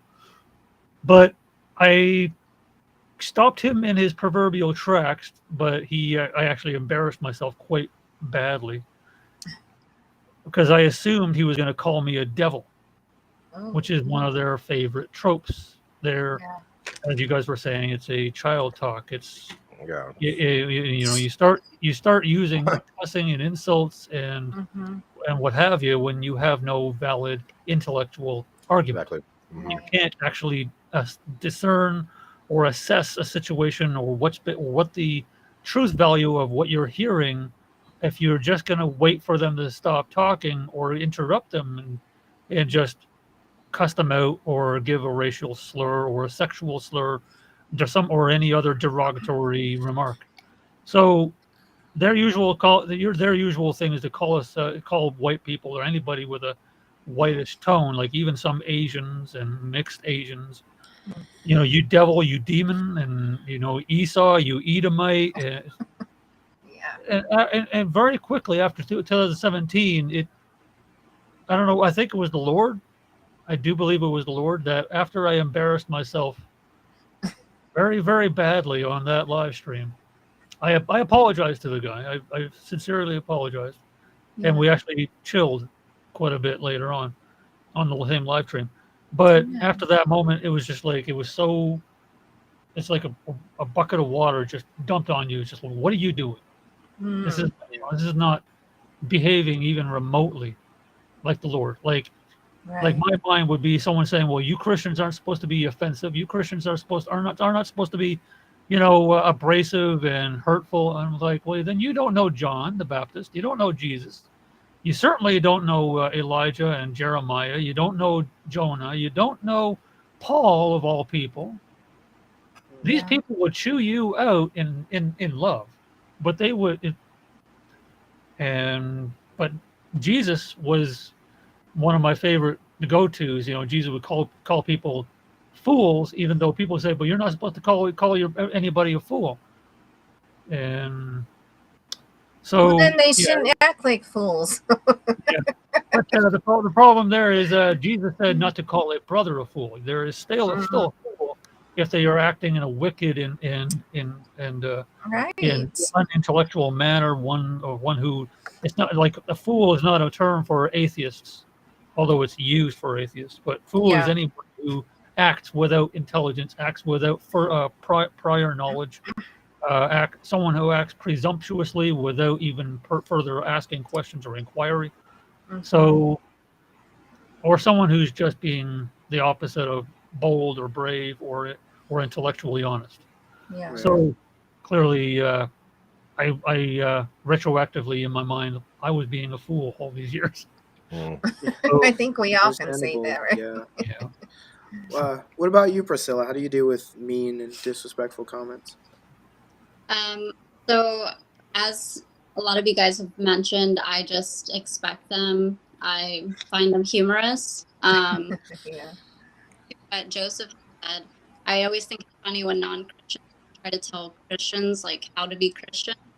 But some of the worst comments that I've gotten, I think so far, is my looks. Because obviously I'm female, so I've been told my eyebrow, like made fun of for my eyebrows. Somebody talked about they were like, "Did you drink Kool-Aid?" Because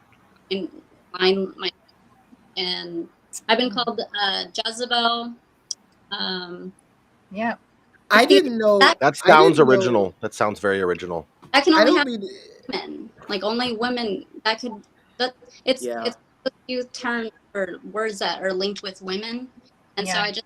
and then also I was Calvinist. So interesting because I completely forgot to mention this part of my deconstruction, because that is something that I have deconstructed from is Calvinism. I was extremely heavy on tulip and just sovereignty, and but I think I was on the extreme on that. I think now, yeah, I'm on deconstructing from that. And because I was Calvinist and people knew I was Calvinist, the worst comment that I think that I've gotten so far is somebody said I was a predestined WHORE. No. Wow. That's wild. That is freaking evil. And That's Jess crazy. and I did a show on predestination versus election because we don't agree on that. Right. He holds a little more to the Calvinistic camp. I'm a little leaning towards Arminianism, but I don't hold to either camp. See, that's one thing about me. I always feel like I'm a black sheep. I don't fit in a little box, But we had a very good discussion. We don't agree. We didn't want to disrespect each other or anything. It was a nice conversation. Yeah, it's ridiculous when Calvinists, they're just so arrogant. Okay. But It's the last people that should be arrogant are Calvinists. You I think? like, Exactly, it's so right? Weird. But you know what though? Like in me doing my research, I'm doing this research because I'm like learning about church history, but more like uncovering, because I've been on this. I've been doing this because of the Hebrew Israelites and just other people within my community, because they really believe that Christianity. It's like they believe that Christianity was invented by white people. Yeah, And I don't get Yeah, that. it's a real problem. yeah, it's really a real problem. And Wow. so I've been doing my research about the whitewashing of Christianity, Mhm. and I will go on record by saying that when humans are involved in something, they're gonna mess it up. Of course. They're gonna make it more than what it should be. They're gonna use it to their own advantage. That's anything. Right. I don't care.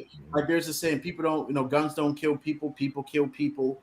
And anything that's done in someone's hands, like it's just that's just humanity, and to contribute for me, it was like to contribute,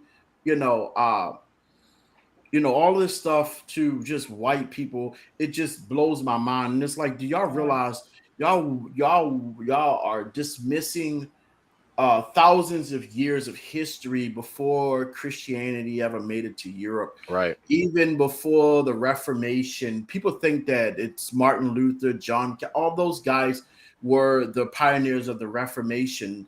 They wasn't. They were not. It started in Ethiopia, and people don't know that, because of how history was twisted, and when whoever's in charge gets to write the books. Right. No matter, that's just always been human history. Whoever gets conquered, they control the narrative. That's human history. Yeah. I don't care what country you in. There's a hero. There's a villain. If I go to Russia, they're the heroes, telling everybody else that the world is a villain. If I go to Korea, we're the heroes Everybody else a villain. That's just humanity. We love to dominate. We love to prove our dominance by oppressing other people. Right. But to sit up there and say that one racial group owns a religion, it's just far-fetched to me. So in that history, and it's like, wow, everyone has, no matter what your ethnic group, everyone has a contribution to Christianity. But Right. what do I know? I'm just a guy who sits behind a computer desk and rants. No, I You don't definitely- have a lightsaber. That's why. You Yeah. need a Like, lightsaber. Do not. We're working on getting him into the kingdom. I mean, in current day, there's probably about a little over 8 billion people on Earth, and a good 2/3 of that are different types of Asian, and close to like a little under a third of that are Africans. Mhm. The entire continent of Africa equals about between 900 million to 1.1 million, 1.1 billion people. So, and then there's probably another billion or so, South like brown, like Spanish and Portuguese and other and all these different other mixtures. I'm sorry, but white people make up a minority of the entire planet's population. Right. We're the minority, and you're making a stink about it. Meanwhile, the Jews who were first to the tomb were not white. Yeah. Right. Yeah. So, yeah, it's a whole thing. So, Yeah. Jared, how do you deal with mean and disrespectful comments online? Well, I mean, I was a Marine, so I can take it and dish it out equally. That's fair. There you go. Thank you for your service. No, seriously, yeah, thank you. I did Right. not know that. I don't like stooping to people's levels. If they're gonna start calling me names, I'm gonna respond as the better person. I'm gonna try to bring the conversation up to my level. I'm There you going go. to try to question that person about why are you so angry? What Right. or just get them on something that they're interested in talking about, and then using a sort of street epistemology or like a questioning Socratic method to get to the heart of why they're angry with what I That's said. good. Like I don't want people to be angry with me. I also don't care if they are.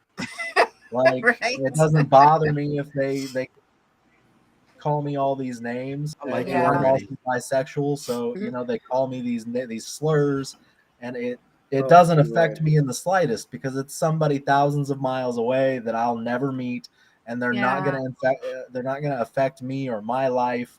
Good I will point. take the time out of my day to try and get through to that person. But Right. if I can't at the end of the day, it's no skin off my back. And sometimes, Jared, there's just no reaching some people. They don't want to get to Yeah. like stuff like primary sources where you get actual evidence, stuff like that.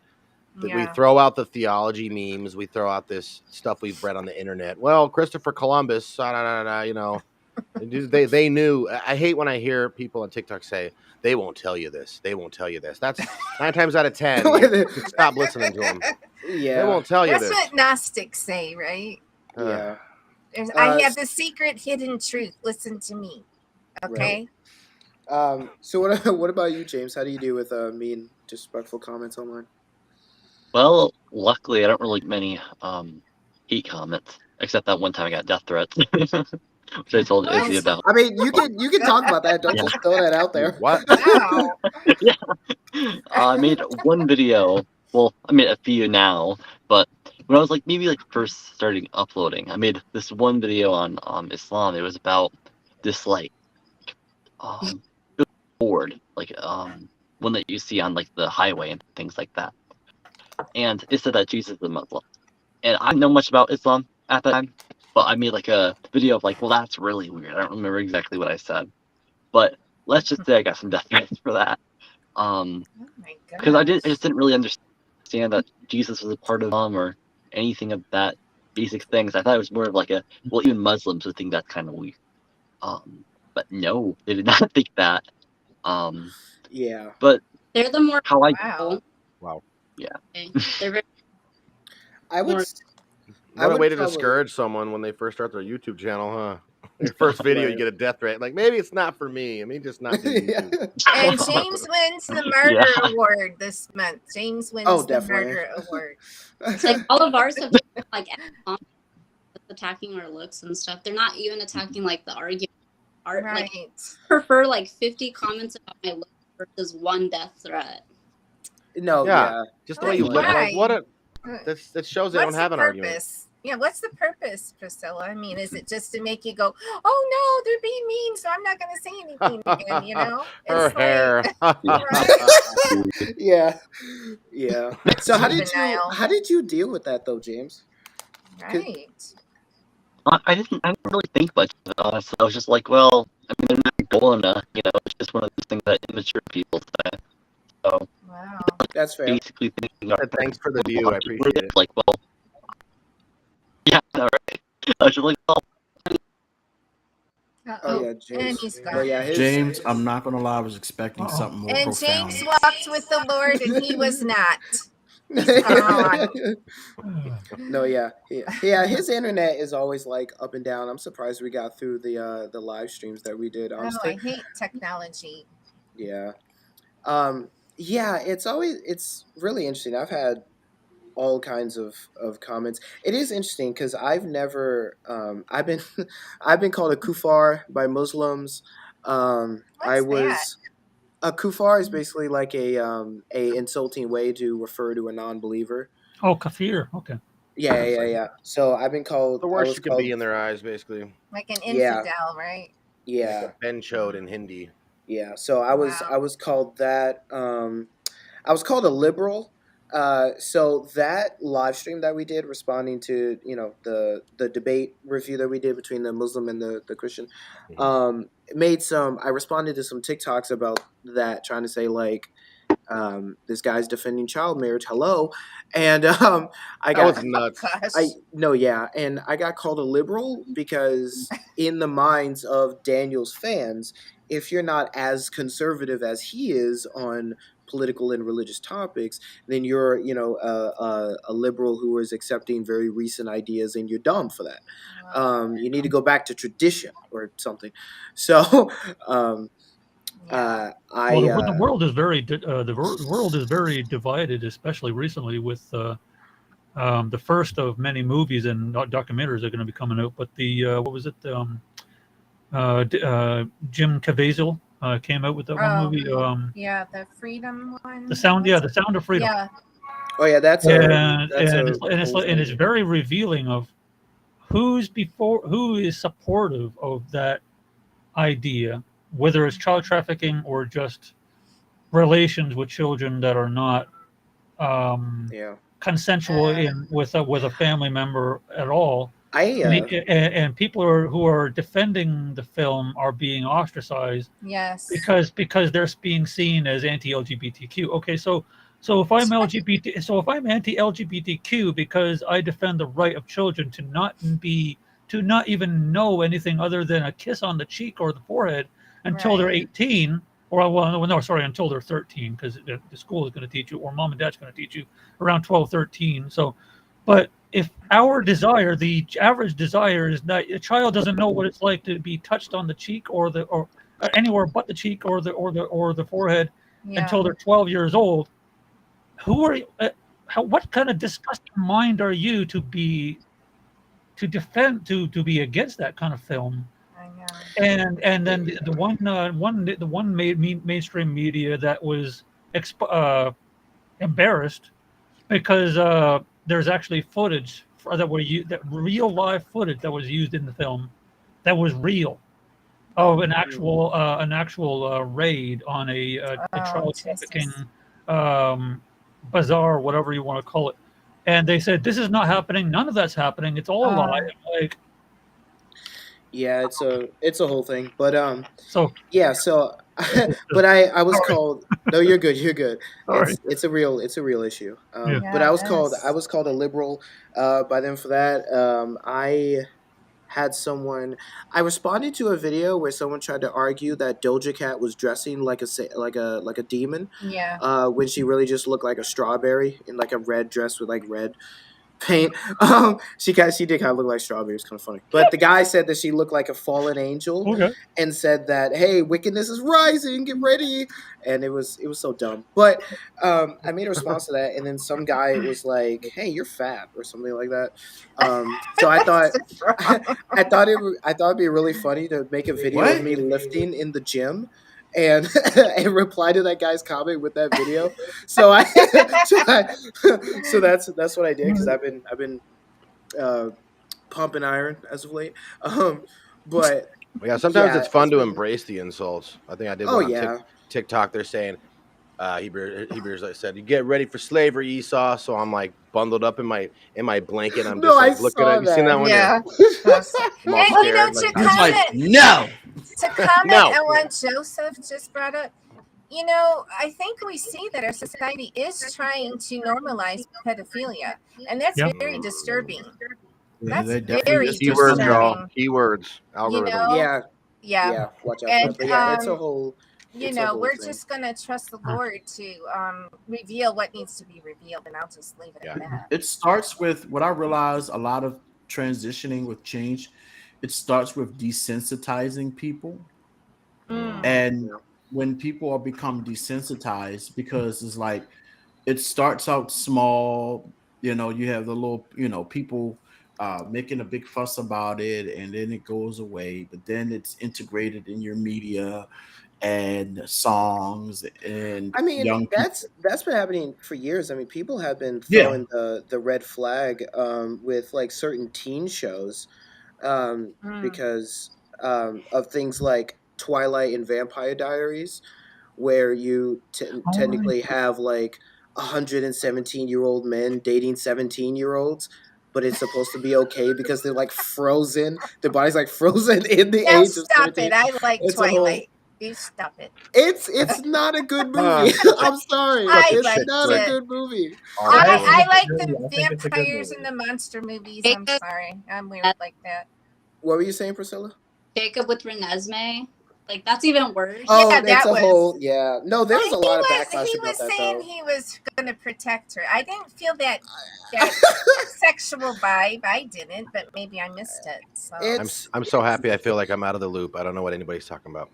Same Oh, here. that's Never you Twilight. and Jesse. You're missing One out on time. so much. well, next Jen- time you visit me, we're going to watch the entire Twilight series. Oh, no. goody. Oh, no, run away, run away. Lord Actually, have Jared, mercy. funny side tangent. Has anyone seen the Twilight movies other than Raven and I? I only watched the I've first seen one. the last one, but yeah, I've seen the last one. I was Oh. too busy like chopping wood with an axe and building buildings Stop and it. discovering Esau. fire. Esau, shush.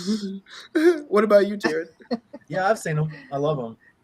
Why? Thank you. I like vampire movies. I like the I Interview do with the too. Vampire. I like Okay, True that was- Blood. Okay, It was a Dracula big deal when was it came out. good. It was a big deal. I'll Yeah. admit that. It was No, big. yeah.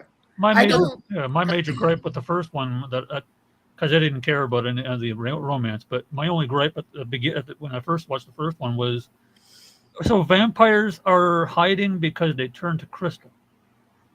That's Yeah. not a problem for me if I were turned into a vampire. It's the other that's the other half a dozen fatality. They could turn to dust or explode or melt into a bloody mess, or they just or in the original Buffy the Vampire Slayer movie they just die. I'm like, It But- was I liked you Buffy. turn to crystal? Yeah. Okay. That You was turn to kind of crystal. weird. So if you want to make $1 million, okay, put your pinky into the sun, cut it off. Here's some diamonds for you. Oh God. yeah.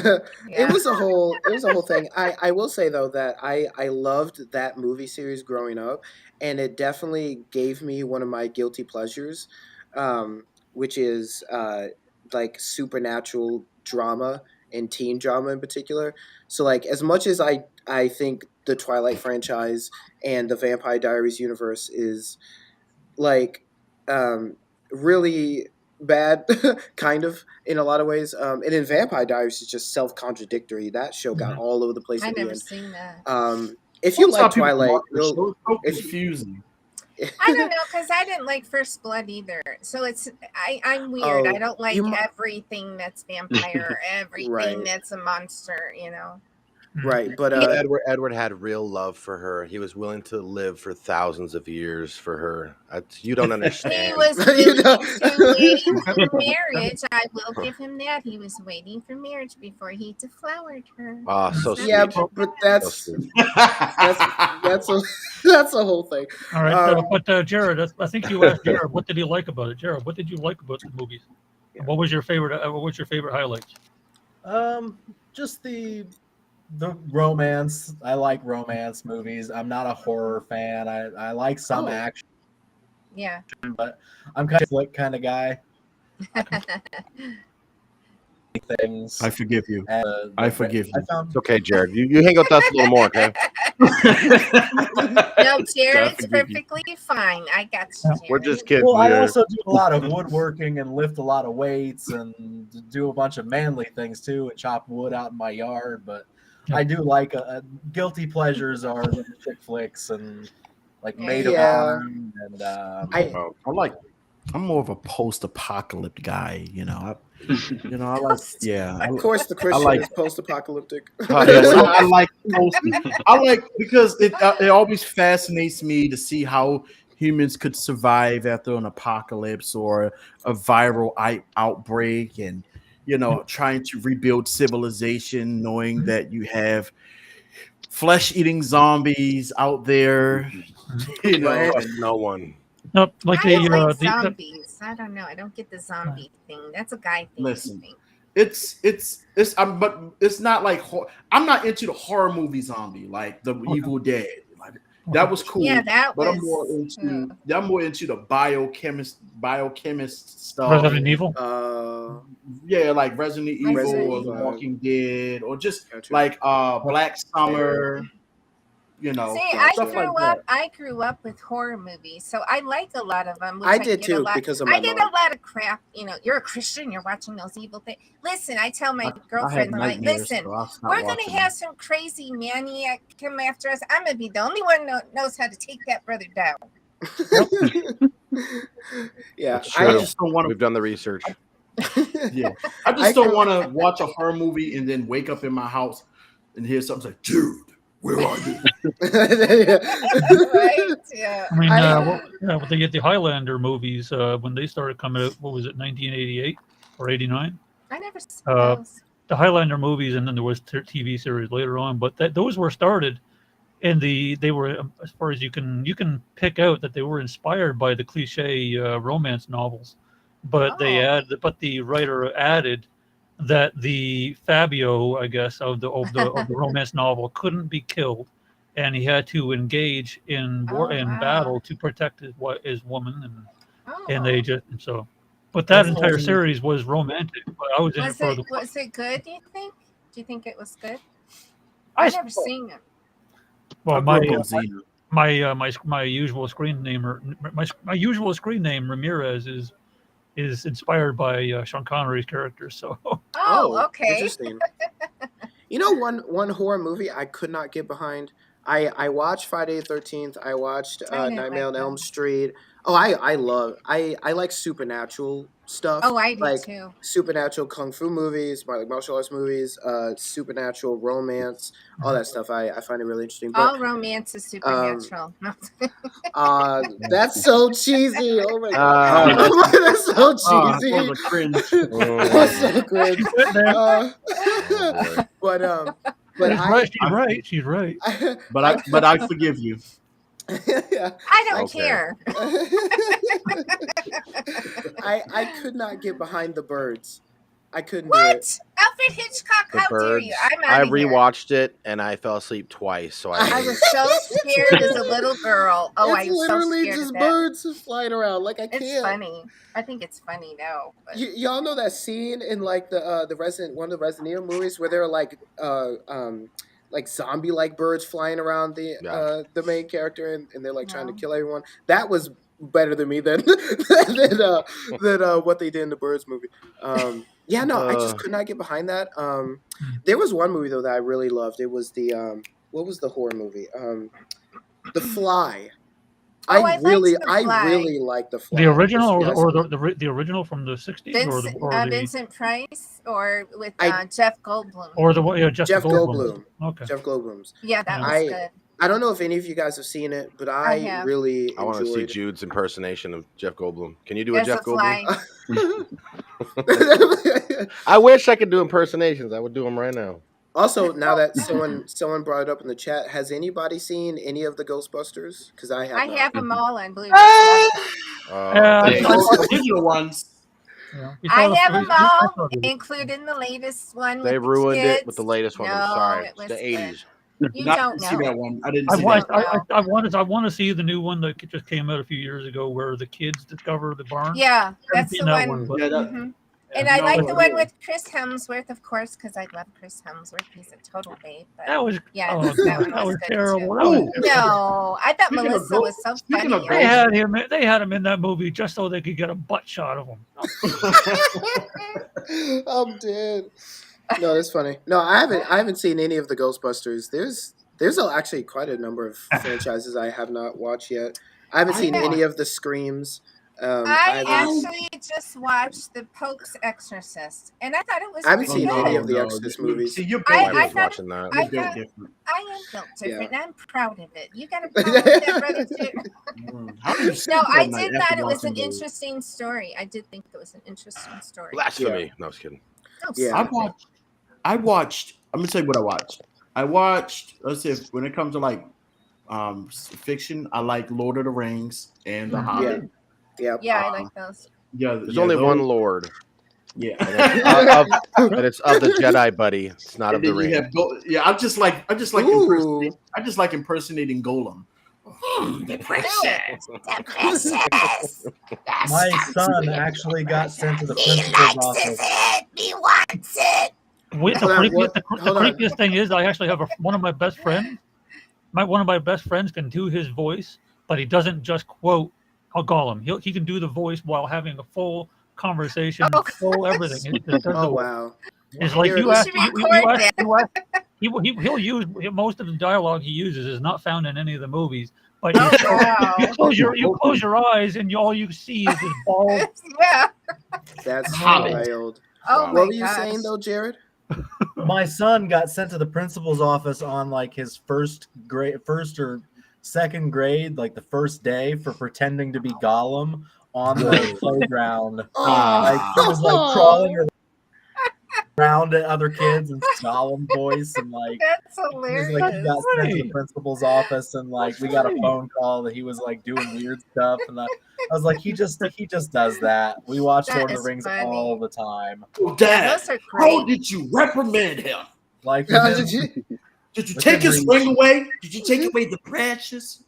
Oh, that's great. You What know, was that book Jesse didn't like The Lord of the Rings. We went to see it on Christmas Day. He falls asleep.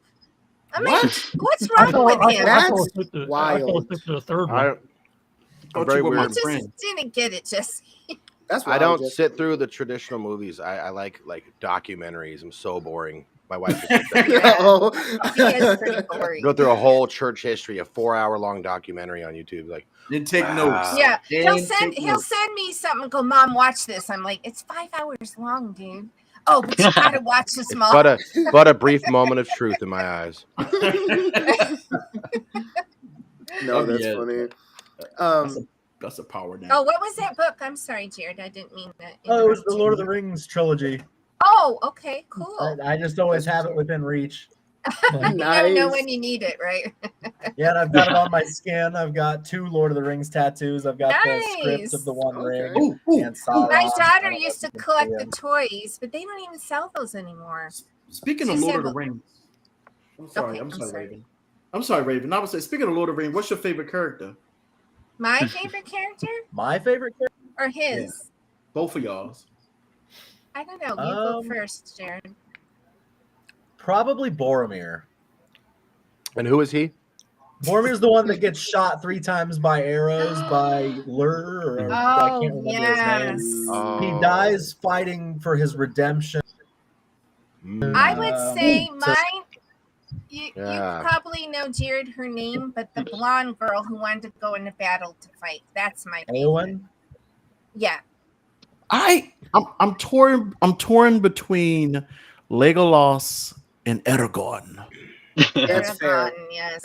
I'm torn between Legolas. He just he's like they He's elves so live cute, alone. isn't he, Jude? Orlando. No, I'm Bloom. not saying he's cute. I'm just saying he's just his precision with an arrow. Yeah, he was awesome. Oh, and there's a series. There's a Lord of the Rings series on Amazon Prime. There is. What's it called? I think I have heard The of Rings of that. Power. Well, be sure to check that out. Is that good? Has anyone seen it? So No, I have not. Okay, I mean, I fell asleep. I've seen it. My favorite character in Lord of the Rings is the volcano that the ring gets thrown into, because you know the movie's over after that. Oh wow, that's crazy. Wow. Wow, Just stop what it. a jerk! Why would you say something like that, Jesse? Yeah, what's wrong with you? it's the disrespect to I the entire raised you franchise. better than this. Shots okay? fired! Shots fired! The movie still has Some like of the- half some an of the hour geeks- after that point, though. Some Well, of the he's geeks that honest, right? He's Dominic. honest. some of the geeks that I follow online on YouTube, I watched their live streams, and they went on about the Rings of Power, and these guys could probably quote you everything from the encyclopedias of Tolkien's encyclopedias and Oh, his gosh. art series and everything in the books. They prefer the books to the movies, and they have nothing good to say about the Rings of Power series. It's Oh, a they whole don't thing. like it, huh? So if any of you guys know They know the nothing. Christian Inspiring Philosophy, Inspiring Philosophy did a whole review of the Rings of Power. Basically, like he thought the series was really, really dumb because they just did not understand Tolkien's philosophy. At least that Yep. was Yeah. Inspiring Philosophy's claim. Yep. So I wouldn't know, but Well, a series I couldn't even freaking understand. Maybe I We had did. had to read was the Chronicles of Narnia. I'm like, what is this about? I have no Bro. I've idea. never watched the movie. The Lion, the Witch, and the Wardrobe, the I book tried. is really I'm good. like, what is this brother? always saw C- that Wasn't as that C.S. Lewis? Yeah. Right? Yeah. I Awesome was like, Christian I don't thinker. know where he's going with this. I When couldn't. Narnia came out, I'm like, this is the Wish version of Lord of the Rings. What is this? That's crazy. What is this? You're disrespecting All right. whole fan bases. How dare I? I'm going there. That's crazy. Ouch. No. Wow, So wow. since we're on that topic, there was a time I had an ELA class during the pandemic, and we had to read a fictional book, right? So we we went through our different things, and at the time, this is just quick side tangent. I was talking to Mormon missionaries. So I was like, hey, so I had to like meet these qualifications, right, for a book to read in class. I was like, you know what? I'm gonna read the Book of Mormon. So I paused it to the teacher because I was like, well, I don't want to do something like that, and then come to find out none of my work matters because I didn't pick the right book. So I asked, and he was like, hey, man, you can have that opinion, but we need something that's like supposed to be fiction, and it's like regardless of what your views are, and the Book of Mormon is supposed to be not fiction. Real. So he's like, oh, okay, cool. So then I thought about it, and I was like, well, I kind of got on this like religious, religious fiction side tangent or idea in my head at the time because I had read Beowulf in class, or we had learned about Beowulf in class. Yeah, and so the whole idea of Adam, Eve, Cain, God, etc., all existing in there. Dante's Inferno, absolutely love that. So I was like, you know what? Let me have my cake and eat it too, right? So I listened to the first Chronicles of Narnia book. That way I could have the religious notions as well as the fictional aspects, and I absolutely loved it. I love the idea, the whole concept of the Jesus lion. I forget his name. I forget the guy's name, Aslan. but Aslan, the big Jesus lion. The character stepping into this other world where like Adam and Eve are real, apparently. All sorts of other stuff. I absolutely love So that. you liked it. That Okay. concept. I might have Yeah, to check out the book. that was the book though. I didn't Yeah. watch the movies. Yeah. So I I don't couldn't know. follow the movies, and I guess that's because I didn't read the books. I just didn't know what the heck was going I on. like- Right. I liked the Hunger. Well, they say the book is better than the movie, but So I watched the first Hunger Games movie like 2 months ago, Yeah, and I saw enjoyed that. it. I enjoyed it. Actually, since we're on the topic, real quick, James and Priscilla, y'all been mad quiet. I know y'all watch movies. So, what do you guys? They're Yeah. like not those kind. What do you guys watch? Pretty much everything you guys been talking about. Recently I've been watching, I think, like a specific show that you guys might have watched. I'm watching like a lot of Junior MasterChef. Not sure why, but I find it kind of fun. That's Yeah. hey. I never understood watching cooking shows, but I don't know. I'm weird too because I liked Hell's Kitchen because Gordon is freaking hilarious. Well, in my he's Well, I opinion. was watching that, but the swearing kind of got to me. I was like, I don't really like What that. are you? I'm an idiot Yeah, sandwich. and then there can be a lot of cussing where I'm like, really, dude, that's all you can say, you know. I mean, Yeah. it's kind of funny though. I'm not gonna lie. Yeah, I mean, it is, but I don't know. It makes me feel like there I is, always thought Gordon should go into churches and tell them what's wrong with them. That'd be funny. Isn't that no. hilarious? like Paul. You are a bloody moron! Look at you! Sitting there being lazy, yeah? No. Oh my goodness, that'd be way too funny. Hold the Bible! Put it on your head! What are you? What are you? A hypocrite! Louder! That's amazing. NWO version. Oh man, that's accurate. Steve, But you're funny. what about you, Priscilla? What have you been watching, if anything, lately? Oh. I'm not really a movie person, but I just if I like the movie, I tend to just like them. Like if the trailer looks good, I'll end up watching it. I prefer comedies. I like this. Like I said, my favorite movie probably is Titanic. That seems kind Oh, of that's a That's great wild. movie. That's a good That- movie. No, that's cool. I don't like the horror movies, like Jude was saying. Well, the ones that like where they pop up, like the jump scare ones, I don't like. But the ones that are dealing with like gore and stuff, like Saw and like Yeah. what's it Halloween, like with Michael Myers. Oh, Yeah. yep. Sympathy for him, and people thought I was crazy because I was Right? like, Yeah. It's a little wild. It's a little wild. but It's like fine. you want to get into the psychology of why Michael is like this, right? like That's what you me and just Jesse have talked about. Yeah, there's those serial killer documentaries you'll end up watching for hours. It's like, Oh yeah. yeah, yeah. You there's know what so movie much was there. horrible? but why? Well, Why I think would you do Priscilla that? is trying to say something else. oh no, I I'm was just sorry. the really long hour theological like religious documentaries too. Oh yeah. The Hunger Games. I know there's a new one that's supposed to be coming out. Oh. I've read the book too, The Hunger Games, but like I said, it's not necessarily like a specific genre. It's like if I just like the movie, I like the movie. Like Right, I right. just Barbie. I don't know. Did you see Barbie? I want to see Barbie. Yeah. What'd you think of it?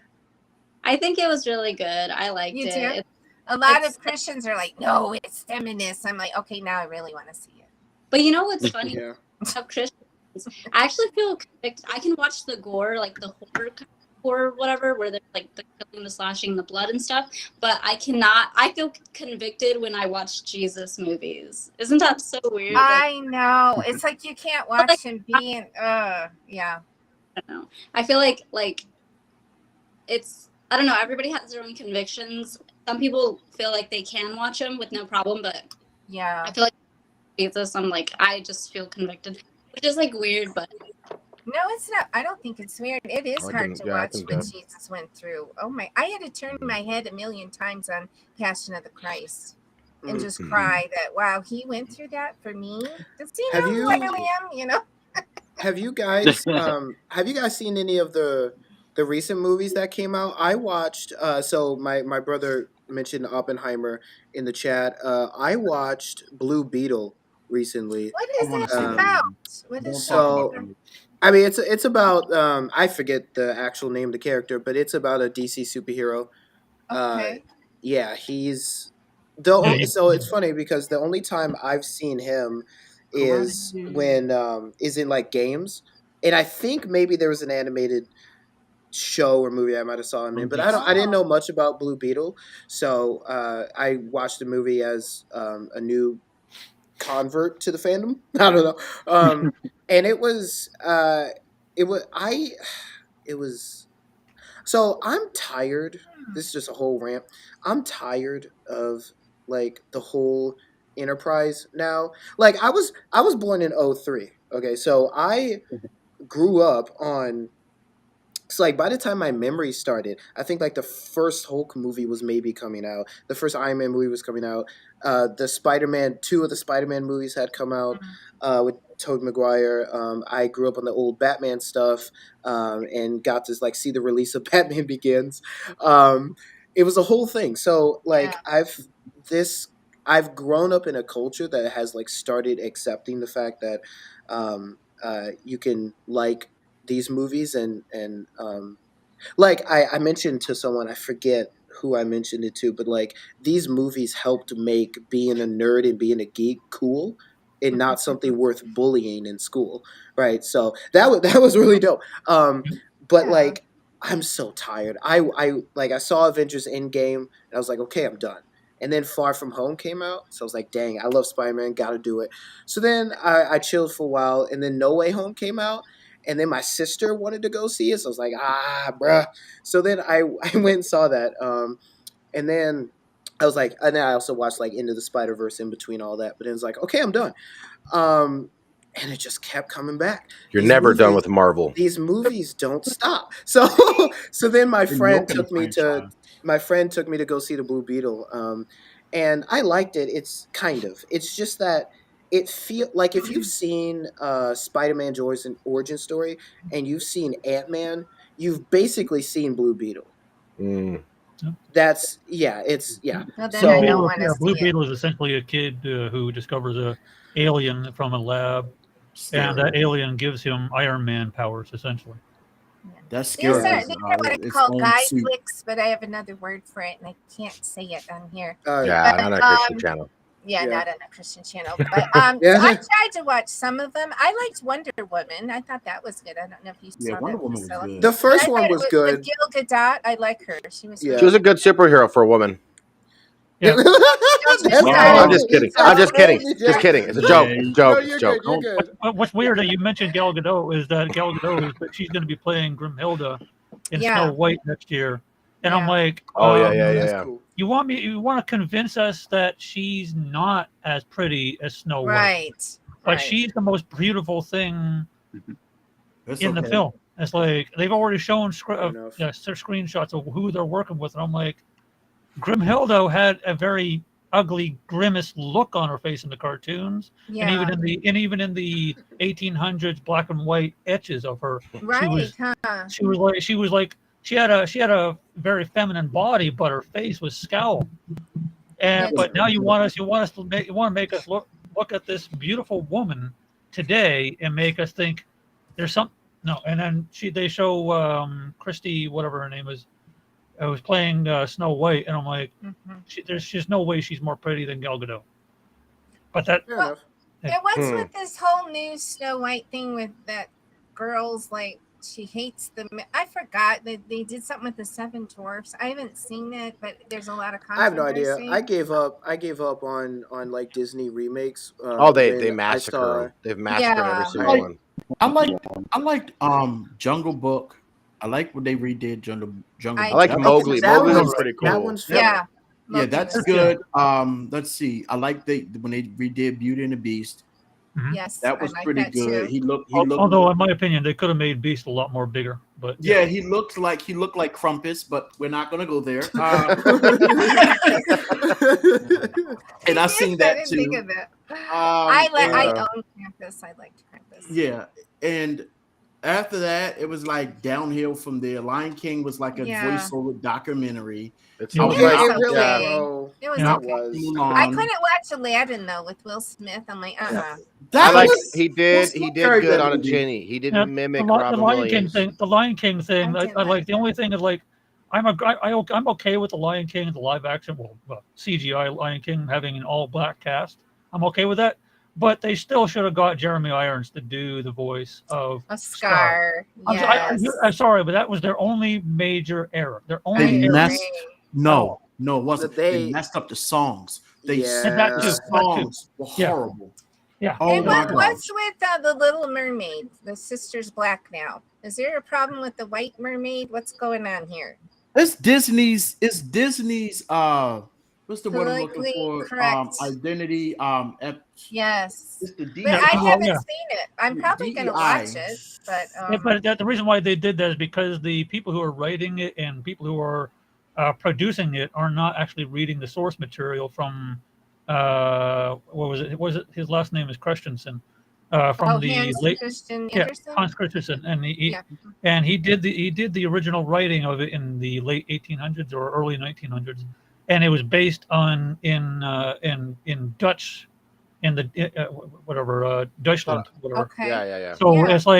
it's like you had very little, if at all, any non-white people there. It was very European, Right. and right. they all you go back into their myth lore in the last 300 years, and it's all like ugly creatures. But with mermaids, were all depicted as white people. You can't blame them. Yeah. They were isolated from Africans. They were Right. somewhat isolated. Yeah, So- but I I just mean, like to I just wish we could get to a point in our country where we just love everybody. Yeah. Nobody's above anyone. Every Right. color is beautiful. I wish we could get to that point. You know what I you mean? and me both. It's Yeah. Yeah, definitely. Well, I the funny thing about Little Mermaid, though, is that the original voice actor, and it was a man doing drag. He was in drag, did the voice for Ursula. Really? And Oh. it's like if I'm not mistaken, they were saying somebody said that he was still alive when they were shooting for the Little Mermaid 2 years ago. So it's like you had a Really? perfect opportunity to get Ursula to play Ursula, and everybody would be wow. perfect with it. Everybody James would be Earl okay Jones with it. got to play his That's role. crazy. Scuba. Yeah, it's a whole thing. But I don't get it. Yeah. I kind of gave up on the whole Disney redoing the thing because I saw Aladdin, I saw Lion King, and I saw Mulan, and I'm not. I liked Mulan. it was hilarious to me because I grew up on the Mulan cartoon, the first Yeah. one, Yeah, I but love it. I had not watched Aladdin until I was 17. So, and I did it Oh, so bless that your I heart. could watch the live action movie. So, so I watched the cartoon, and I'm like, I love Jafar. Jafar is Jafar was fantastic. hilarious. He's amazing in the cartoon, and I like, even though it's a cartoon, I was genuinely worried he was going to take the dub, just because, like, Yeah. he was actually a really good villain. Oh, And he was. in my problem with the Aladdin movie was just that I couldn't take Jafar seriously in the movie. Nah. He looked dumb and goofy. Who I played Jafar couldn't. in the movie? I don't know. I don't think it matters. I don't even remember anybody but Will Smith and the monkey. I'm not gonna. And Yeah, that's the same. end. I'm not gonna lie. And I'm that's not the gonna lie end. to you. Yeah. Yeah, but I definitely kind of gave up after that, and then. But yeah, no. So the whole superhero craze tired me out. But yeah, I saw the Blue Beetle. It wasn't bad. I think probably one of the strengths of the movie was definitely the jokes from what's the guy's name? They got that really famous Mexican actor. George Lopez. Yes, George Lopez was hilarious. I gotta rant. I don't really care about politics, right? So I'll leave that to all y'all. I do not care. Oh boy, But we're going down that road. Oh boy. I I don't do, but I'm not understand. allowed to speak on them on our channel, says Jesse Walsh. No, that's fair. But no, it's not about politics as a whole. It's just I don't understand why they joked about Batman being a fascist. I don't like he's not a fascist. I don't know if I'm missing something or if what, but like that was the only joke in the movie where I was like, wait a minute. That's not I don't get it. But everything else kind of landed with me. It seems my connections kind of kicking the bucket. Yeah, that's fine, man. Thank you so much for joining. Thank you all you guys for joining. It's definitely been a good time for me. James had to go because his internet is messing up, as he just mentioned. But yeah, that was the only joke that didn't land for me. But outside of that, I thought the jokes were funny. I thought the action was decent. Yeah, it was just that it felt like a lot of the other superhero movies.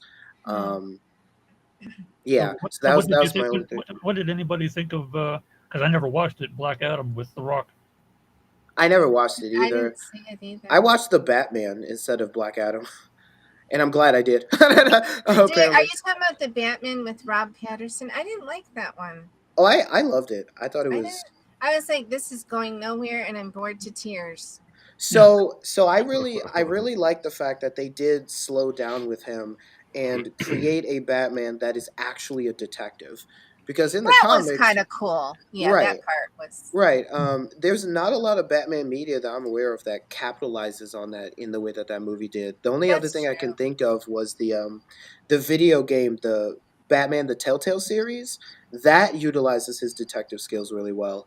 It's like a choice-based video game that was made by Telltale before they went out of business. But Well, other than that, you it could also was. play Batman Arkham Asylum as well. I have, yeah, and there's some there. There's definitely some there, but There's it's definitely a not. lot there because I've Yeah. And never now seen let's talk about Teenage Mutant Ninja Turtles. Yes, Turtles so- in sorry. a half shell, turtle Didn't power. watch- I have not seen We're the back. most recent one. We're back. But I will say out of like all the older movies that I watched, the first two TMNT I movies love Secret are of the Ooze. they're I one of love that one.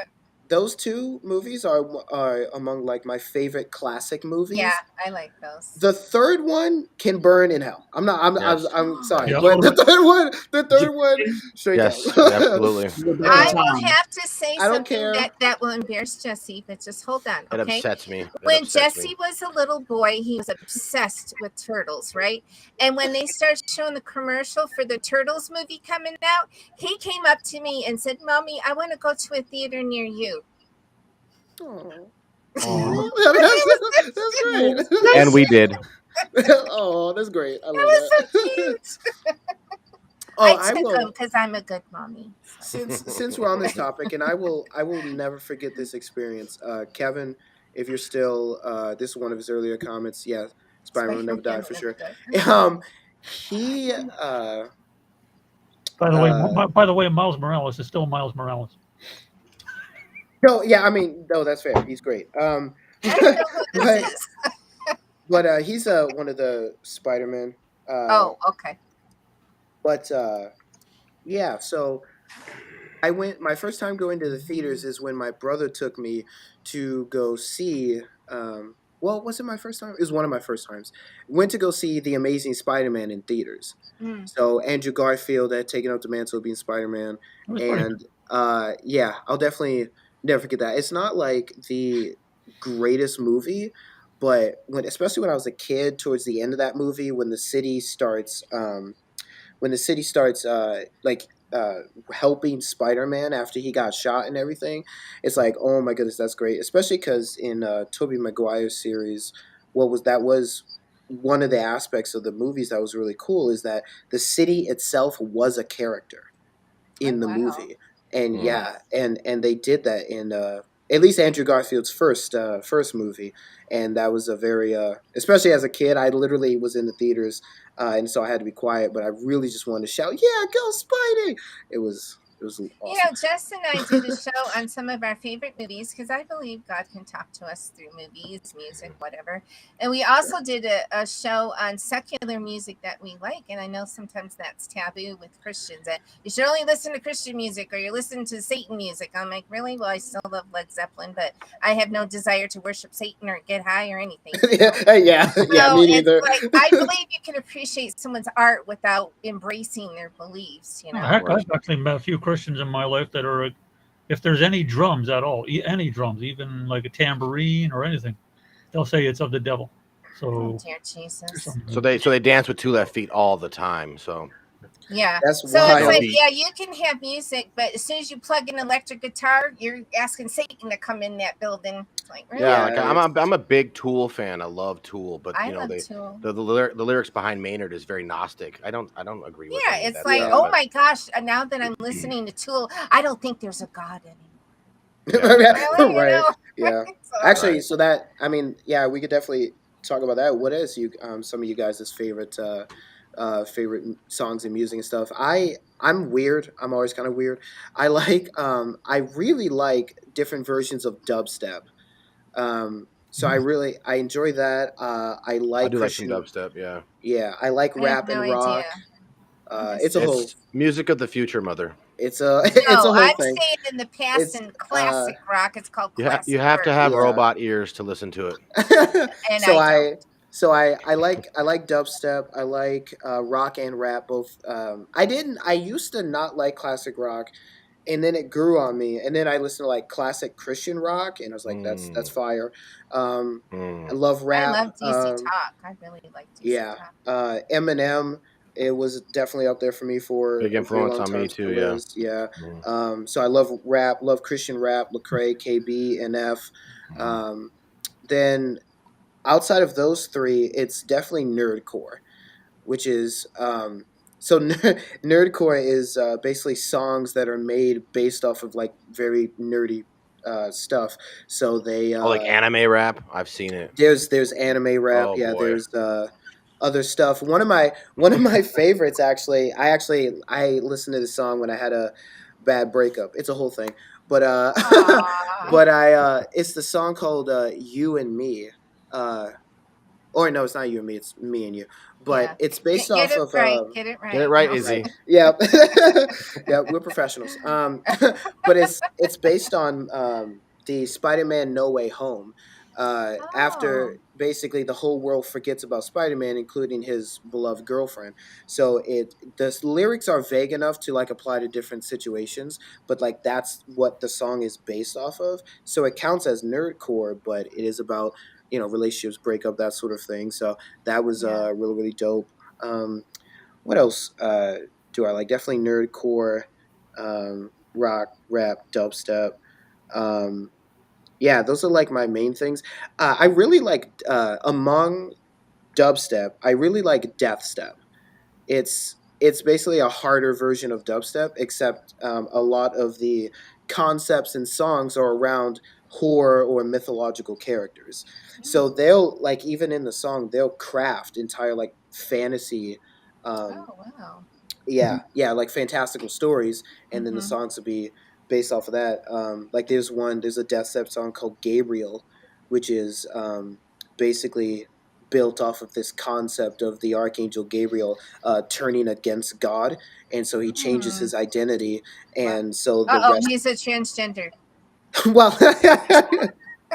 that's a whole thing, but Wow. but Wow. he but he Okay.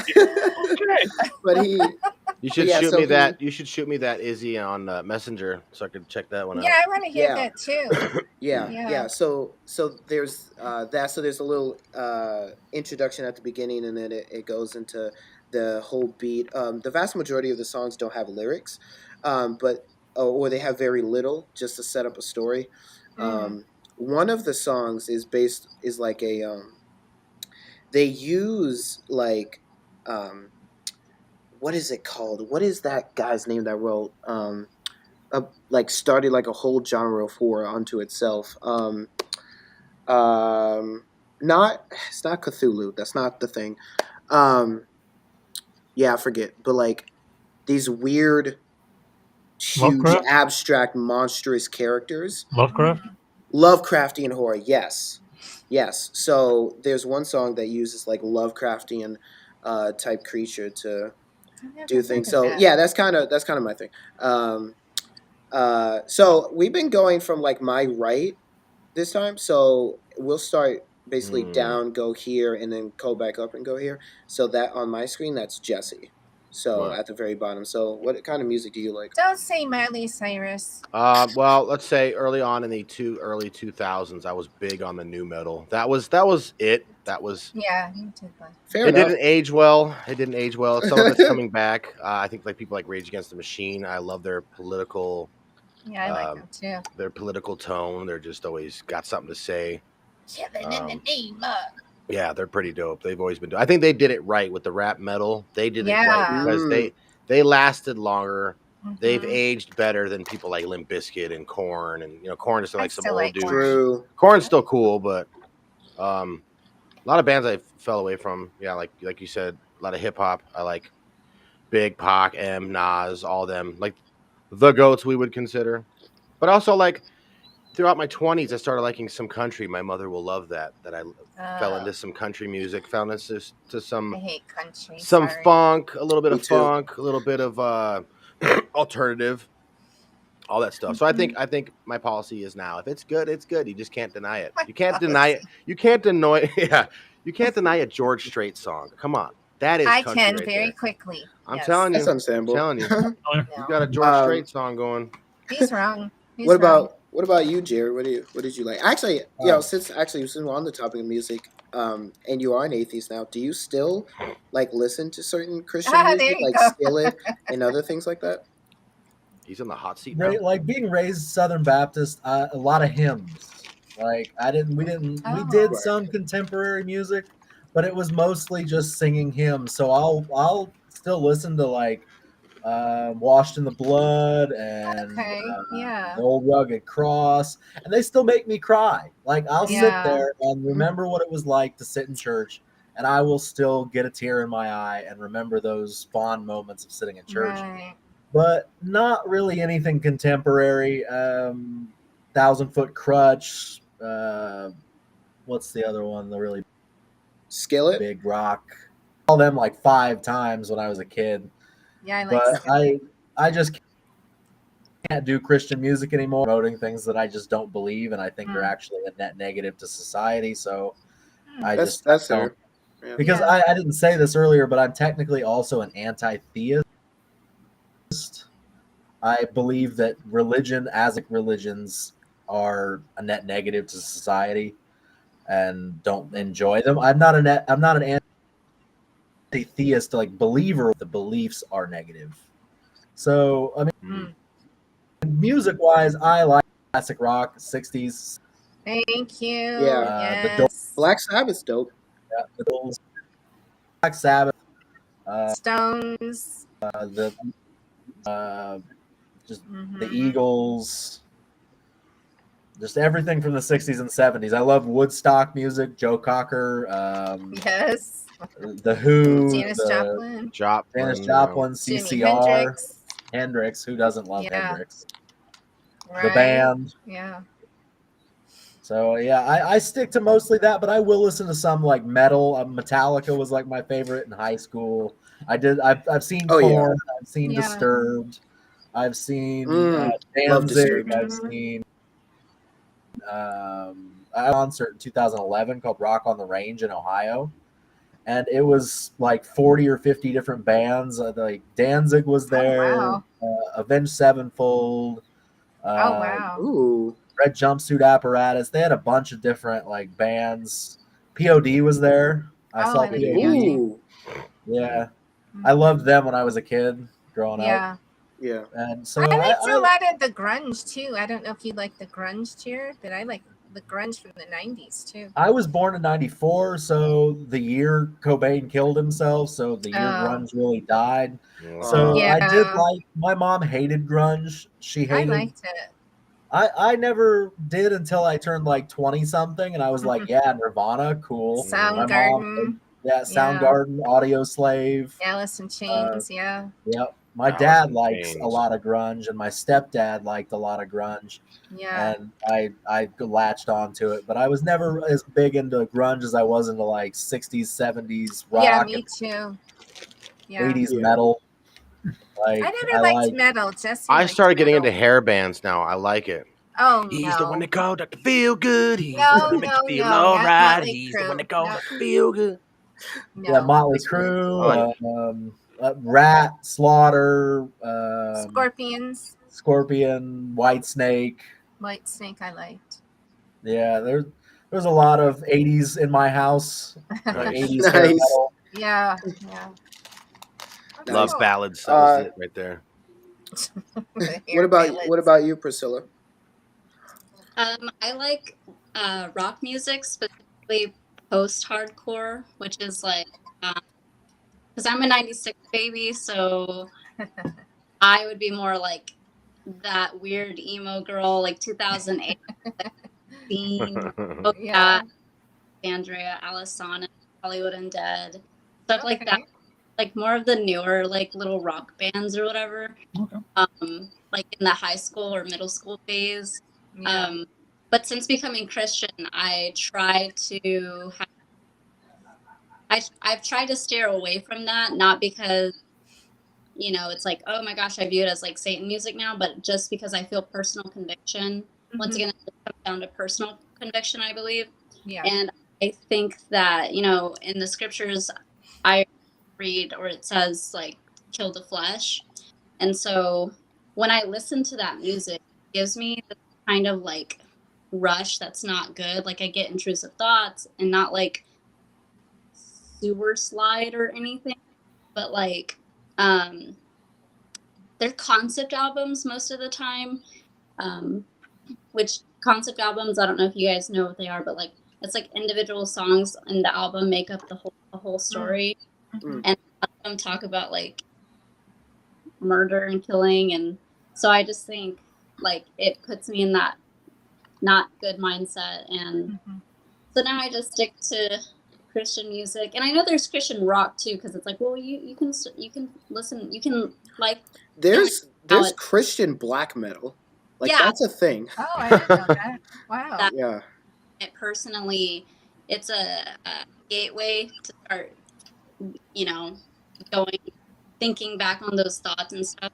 So I altogether, and I'm not forcing myself to like the Christian music because I do enjoy it, and so I just I surround myself with like when I turn on my car radio, 97.7 Air One Worship or something, the Christian station, and I do enjoy the songs. I love them just as equally, if anything, like the rock music now, and so it's not really a loss, and I don't feel like I'm forcing myself to enjoy this music. So that's kind of my stance. Yeah, my taste where I'm in music and where I'm at right now with that. Gotcha. Okay, that'll be your turn, Raven. I already said I Or like Joseph. classic rock. Can't Oh, yeah, skip that's- Joseph. Yeah. Mhm. Did he give? No, his he's right there. He can go, yeah, you can go, Joseph. got it. He likes yeah. I got a huge range of music I like. I don't know where to start, but there was some. Probably be easier for me to say what I don't like. But, Right. Fair enough. because I don't like most country music, especially Thank you. like I'm mostly. Yeah, If yeah. someone were to ask me country, my brain would actually go to, you know, All right, so I'm gonna share my screen right now. We're gonna listen to some George Strait right now. No, we're not. if someone were to ask me Can't do about this, like man. country music, I'd be like Willie Nelson, Mm. Johnny Cash. I'd be like, I yeah, like them- Johnny Cash. That's them. That's my. You know, Yeah. they're before my time, but that's my country music. That's the only kind of country music I liked. Dolly Parton, Kenny Rogers. Mm. But no, most of my music I like is oldies from the anywhere, but from the 50s to the 70s, and then from the 70s, classic rock and everything all the way up. Yeah. Mainstream rock, hair rock, hard rock, metal rock. I'm not into metal. Scream metal, death metals, or any other. Yeah, I never got those. that. As soon as they start screaming, I'm like, I know, like what's this here? Yeah. I'm gonna start bleeding any second now. Just no. Yeah. No. There is Yeah, some definitely. I'm telling you though, man, there is some really good Christian heavy rock songs. Yeah, I've heard. I think one of the groups that a Calvinist buddy introduced me to was it Red? Oh, Red's really good. And I was like, and the lyrics were on the video he played for us. I'm like, I'm not hearing them saying this to praising the Lord. All I'm hearing is them trying to rip their own vocal cords out. I'm not Right. Yeah. So hearing it. it depends on the song, but their song "Breathe Into Me" is really good, and it's literally about God giving them life so that they can continue. Like I don't want in to life. sound like a hypocrite, but the closest to Christian scream metal I would get to, and even some of their music is not Christian, but Skillet. Oh yeah, Skillets. Yeah. Yeah, Skillet slaps. Because And I because think, they you go know, between. Priscilla Sorry. brought up a good point. It's a personal conviction, you know. Oh yeah. And unfortunately, some of us who still like some secular music, we are judged by our Christian brothers and sisters. And it's like when I hear a Led Zeppelin song, Yeah. all I'm thinking about is, Lord, thank you gave this guy this kind of talent. I'm just digging the music. You know what I'm saying? And so unfortunately, Priscilla, not everyone extends the grace that you've extended, and we do Yeah. get judged on that. And I've never told anyone, "Hey, you need to listen to Led Zeppelin." I've never said that. If you don't want to listen to them, don't listen to them. I don't have a I mean, problem with it. like like Matt Slick I brought up earlier. Like one of the things that he gets made fun of is that he loves scream metal, hard rock. He's into Oh, all that. Matt Slick Yeah. loves that heavy metal. And Yeah, he's made fun of oh, it by his major peers, like, and they're always just like, "Well, Matt Slick likes it." I'm like, yeah. that's funny. and he's I like, think we "What?" can go. I think we can go to Romans 14, and everyone should be fully persuaded in their own mind. I mean, I Right. like Rammstein, and I don't understand anything they're saying in Rammstein. I German. don't Yeah. Mm. But and I've looked up some of the lyrics to what they're saying, and I'm like, I don't want to know. They're very gory. They're very disgusting. They're very sexual. They're very perverted. They're very morbid. Yeah. Yeah, But I didn't understand because it's German, right? Aren't they singing in German, or Yeah. am I I think wrong so, yeah. about that? Mm. Okay. I started listening because one of the unfortunate things that I found was that some of it does, but the vast majority of Christian music, like it doesn't, especially like when I had a lot of issues during the pandemic Yeah. with mental health and other things, and then my Mhm. first semester here, uh, I I could not find Christian music that like really got what I was dealing with and like got Mm. the depression, the anxiety, the ideation and all of that sort of stuff. Right. So I found so like through finding different music that did express how I was feeling much more than any Christian song I could find. I found hyper uh, a band that makes hyper pop music, Mm. um, and one of their songs, "Deep Fake," was Oh wow. so good. But um, that song is so depressing. But that's kind of Oh that's wow. kind of that's kind of like what I needed because I've I've never found a song that like explains Can you send depression. it to me? Oh yeah. Yeah, because Are you okay? a Are lot you of okay? time, no, I'm fine, but who doesn't struggle with getting depressed? But I hate Oh when yeah. Christians will tell you, well, you just don't have faith. You shouldn't be feeling just depressed. It's I'm like, yeah. what? Yeah. I've What is that? kind of become a mental health advocate as of late because I had to. Yeah. I responded to a woman who a Christian counselor who claimed that narcissism comes from demons, and she Thank you. named 8 of the demonic spirits, and it was like the spirit of fear. Seriously? So Thank you for that video, by the way. oh, I'm really glad it helped. Yeah, Uh, yeah. So it got Because a lot yeah, of attention, which I was not. I I was bet. surprised by that, but Yeah. yeah, no, it's really good. Like the lyrics, um, they're really good. But they basically start off saying, "Yeah, sunlight, exercise, pills, and weed is not going to help me," All and right. and like this is not the kind of depression that will be fixed by any combination of those 4 things. Yeah, and I think Um, just this and week in school, I just had to do a paper on Psalms, and I think why I personally love the Psalms so much because the psalmists are going through all kinds of things.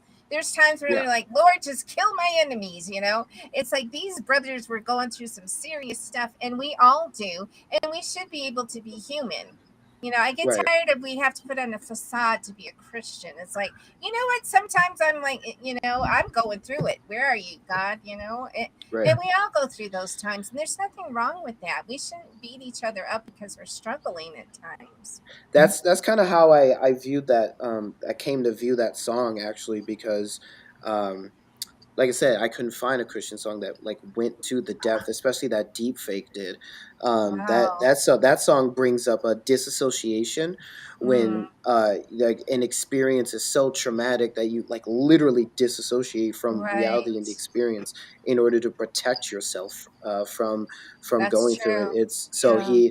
that's mentioned in the song. Wow. Having like a fake personality because you've had to put one on for so long.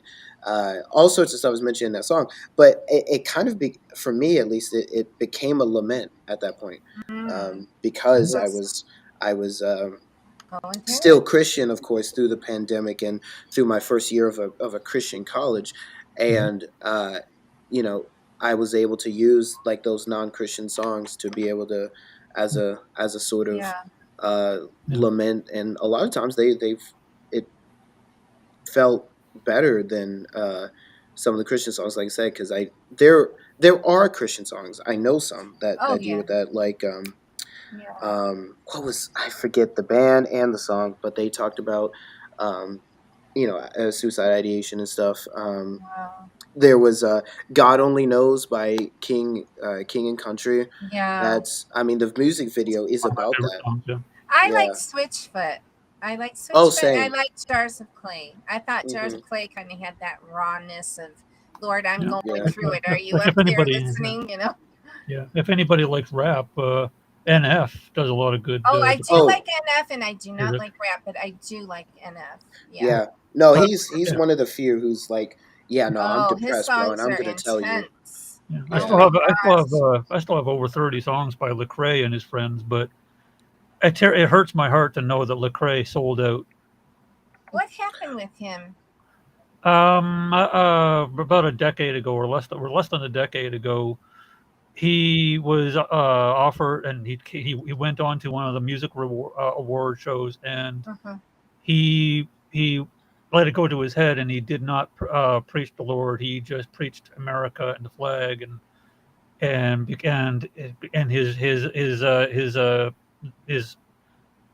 his album that year went to top of the chart in the secular world. So pretty well became in the secular world even more popular. He got on he was called on so many radio shows, and he started telling the radio hosts, the DJs or MCs, who would ask him, "So you're a Christian rapper?" And he says, "Well, hold on, I'm a rapper who happens to be Christian." As soon as I heard him say that, I'm like, "Oh, so you just threw Jesus under the bus, did you? Um, You're not gonna rap Christ till the day you die. You're gonna rap him until you make $1 million. Thanks." I think you said it yeah. because I've heard it the opposite way, to where they say, I'm a Christian who so happens to be a rapper. Yeah, but he Yeah. actually, like he Yeah. said it. I heard him say it on video.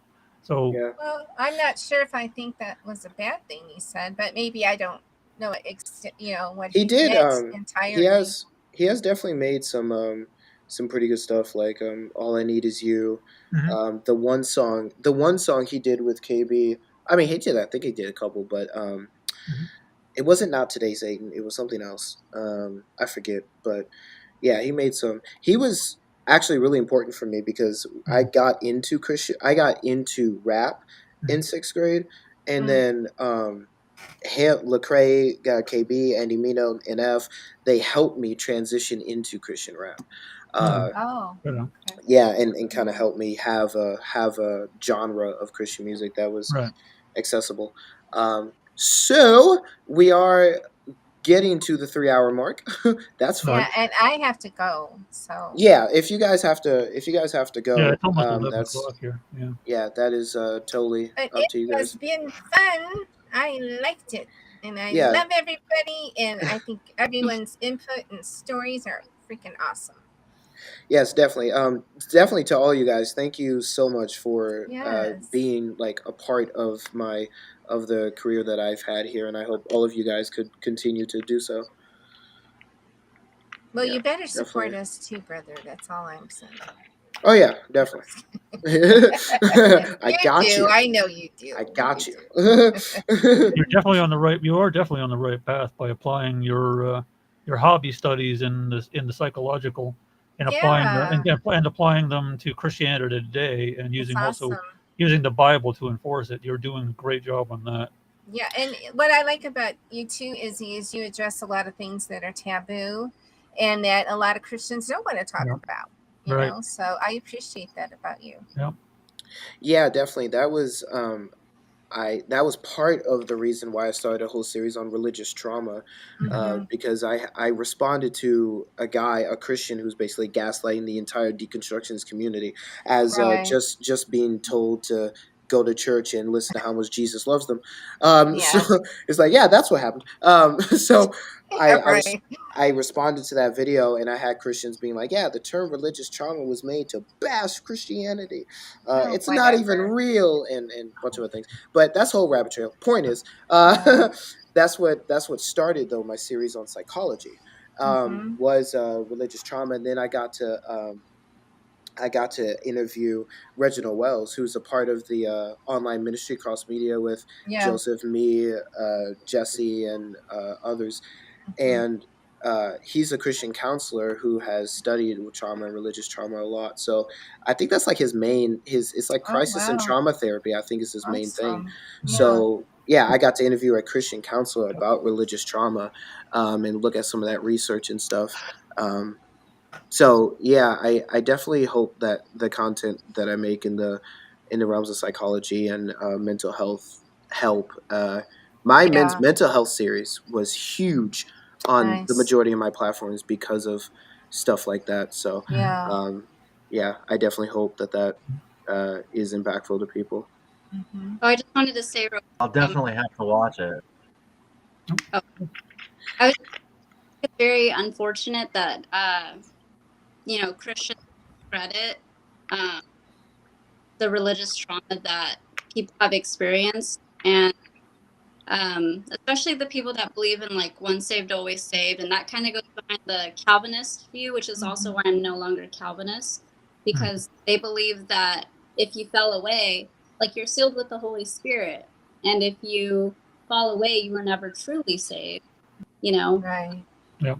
And so that kind of, I had to deal with things like that, and it's Mormons do the same thing. You leave the church and they start calling you a liar Yeah. and Right. Yep. experience, and I'm just like, I can't support that anymore.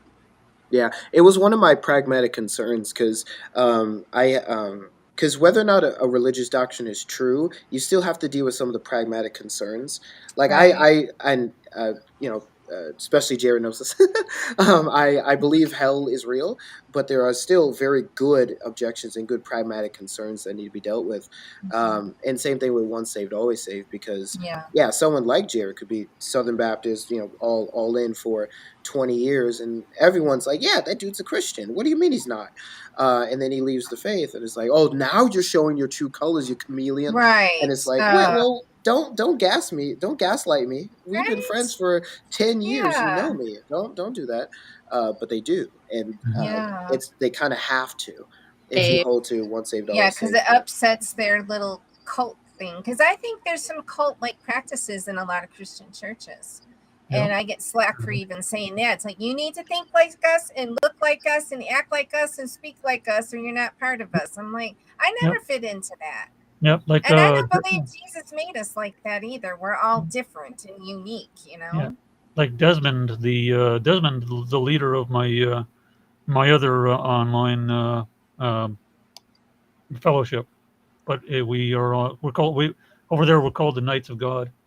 It's also on a YouTube channel, and we do on Facebook and Clubhouse. And anyways, he's been dealing a lot with the Church of Christ, or the Church of God, which is also a cult like that, where if you're not reading the King of James, Oh, Lord. if you're not baptized by them, if you're not going to one of their specific churches that they have selected on a list of where they are in the world, you are not born again. You are not saved. You will not be saved until you are baptized in their water. It has to be their water, by their observation, by their certificate. It's like, Yeah. It's really? a whole. Stop Yeah, it, we could definitely go all day about We those have a things. whole show on that, right? Yeah, yeah. But yeah, thank you guys so much for joining. Jared, especially as being the only atheist. Again, that was not the intent. There were going to be other like-minded people, but they were busy. But they were also a part of my making content. Questionable Calvin and Atheist Earthling. But yeah, no, I like I said, I hope that my live streams, my content is something that can be welcoming to atheists, LGBTQ people. Um, uh, um, Especially growing up with them because I'm like a part of that generation where that Right. got big. So I grew up with a lot of LGBTQ people, and my heart has always gone out to them. And Christians and other things as well. So I hope. I have a quick question on that in regards to the LGBTQ and stuff like. I've been in partially ostracized, I guess, separated from my extended family on my dad's side, because on Facebook or other people might be in my shoes, as say Twitter and whatever else, they're posting anti-LGBTQ pride content because you're against the pride and parades and their propaganda, and they're pushing in your face if you're against that, but you're not against having friends and family who might be bi or gay or they don't want to be sexualized in any way. And my family is essentially, even the Christians in my extended family have pretty well disowned me. And it's like, how would one deal with that? Meanwhile, it's like, I'm not against having a gay friend or family member or whatever. It's just when they're in your face and, hey, I don't believe I am the gender I was born as, deal with it. And I'm like, how do you deal with it? So I think that is a valid question. I think one of the things that we all have to recognize is that we need to be extremely consistent when we're dealing with Romans 1. Just as Christians, at least in here, we need to be extremely consistent how we're dealing with that. So if we're going to have friends who are unalivers, I'll say because of the algorithm. If we have friends who are those, if we have friends who are or were liars, friends who were sexually pervasive and active, etc. Then we can also have friends who are gay, lesbian. I think that would be one really important thing. I think a second important thing to keep in mind is that the scriptures deal with something very specific, which is not pronouns, which is not same-sex attraction, even, which is also not gender identities. Those concepts weren't known to the ancient authors. But what they did, what I would argue at least that they did address was same-sex acts, just as much as they did address sex outside of marriage or orgies and all sorts of other things. So I've started using people's pronouns. I don't care if LGBTQ characters are in movies and TV shows. I just want good LGBTQ characters. Yeah. Side tangent. I don't want token gay characters. I mean, I don't think anyone wants that. maybe Jerry could let me know, but I think there's two camps though, Joseph, because my sister is gay, and I have a very close relationship with her. I don't get on the phone every day. So are you still a homosexual? Well, you're gonna burn in hell. I don't talk to her like that. We've had discussions, but I think there's two camps. You've got your, run-of-the-mill everyday gay person or whatever, right? And then you've got a militant agenda. There's militant agendas in Christian churches too. So I think what you're saying is you're trying to find that balance. If you love that particular community, but you don't support a lot of those things. And I don't think there's anything wrong with that. But we have to learn how to express those things in a loving way. And unfortunately, we do make enemies, Yeah, so I would be... Could I? Go ahead. So I do have a cousin who is gay. Our entire family knew that my entire family's Catholic. I grew up Catholic. And we knew he pretty much was by 12, like that's kind of when he was showing signs, but we respected, we never brought it up, and we waited until he felt comfortable to come out. And then when he did come out, no one condemned him or anything. And believe that, and during Pride Month in June, I mean, as a Christian, like I believe like me and my family probably don't necessarily support that, but we love him anyways because you know you don't want to be like how the scriptures say. You know, we hear Jesus often in the scriptures say hypocrite. He yells with an apostrophe Mhm. Yeah. because I feel like Paul, especially, he talks more on sexual immorality than he does on the whole LGBTQ thing, Oh, he which I definitely would does. say that it falls under sexual Yeah. immorality, but I would say that it's no different from any others. You know, I think Yeah. you know I But I can't. think it's in our face more. And we do have to say, we got to pick a side, you know. What I'm saying is we can love a person without agreeing with how they choose to live their life. We don't have to try to change them. You know, that's between them and God, but we can honestly say, listen, I love you, but I might not agree with you, and that's okay. Because And then we're called yeah. a homophobe, and it's like, no, Yeah. you know. And also, so during Pride month in June, he had actually invited me to go out to the Pride parade, and I had to be the person to say like I can't, like I love you, but I can't support that. And you know, Yeah. I didn't tell him anything like bad, like why are you going to that, and you really should Right. be rating and Yeah. that. Like if you choose to do that, like I can't. That's but personal conviction as a Christian, I'm like Yeah. I have to keep not necessarily at a distance. Let me not say that, but Right. you know what I mean. Like, yeah. I mean, Yeah. if you want, if you want to remain friends or, you know, best siblings and remain close, then you just continue to say, you know, like, hey, I can't go and support you in person, but if you want to talk, have coffee later, or Yeah. chill at the side of the street on a bench and just talk, I'm there. Yeah, just make sure they know you're still wanting to be in their life. Yeah. Right. But when the rest of the family who are not gay, but they're trying to attack you as a Christian, saying, "I thought you were a Christian. Why are you against?" Like, but Right. It's you're not yeah. against all LGBTQ and everything else Right. as Right. as what they are. I just don't want them coming to tell me their glory story every day and every medium that I have in my life, Right. and have it run my life and have it have it coerce and influence the world against how I live. It's And so, Right. as soon Right. as I say I don't want to, I can't get behind you, I can't help you, I can't support you, Yeah. not Then not you're clap my evil. hand at Yeah. you, then they're like, oh, so you hate me. Right. Disagree I equals think hate. I It's like, I think there's and Jared, you can let me know what you think about this, because I know through DMs and you mentioned in one of your videos that this was a an issue, but I think that there is miscommunication on our sides, because on the one hand, yeah, you might have Christians who are saying, yeah, that's totally fine. I will still be friends with you. I'll still love you.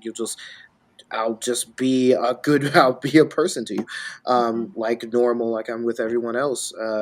I just believe that there are issues of sin, and for one of my family members, it might be alcoholism, and for one of my family members, right. it might be this. Yeah. Just don't push that stuff on me, right? It's. I don't think it's either they're not.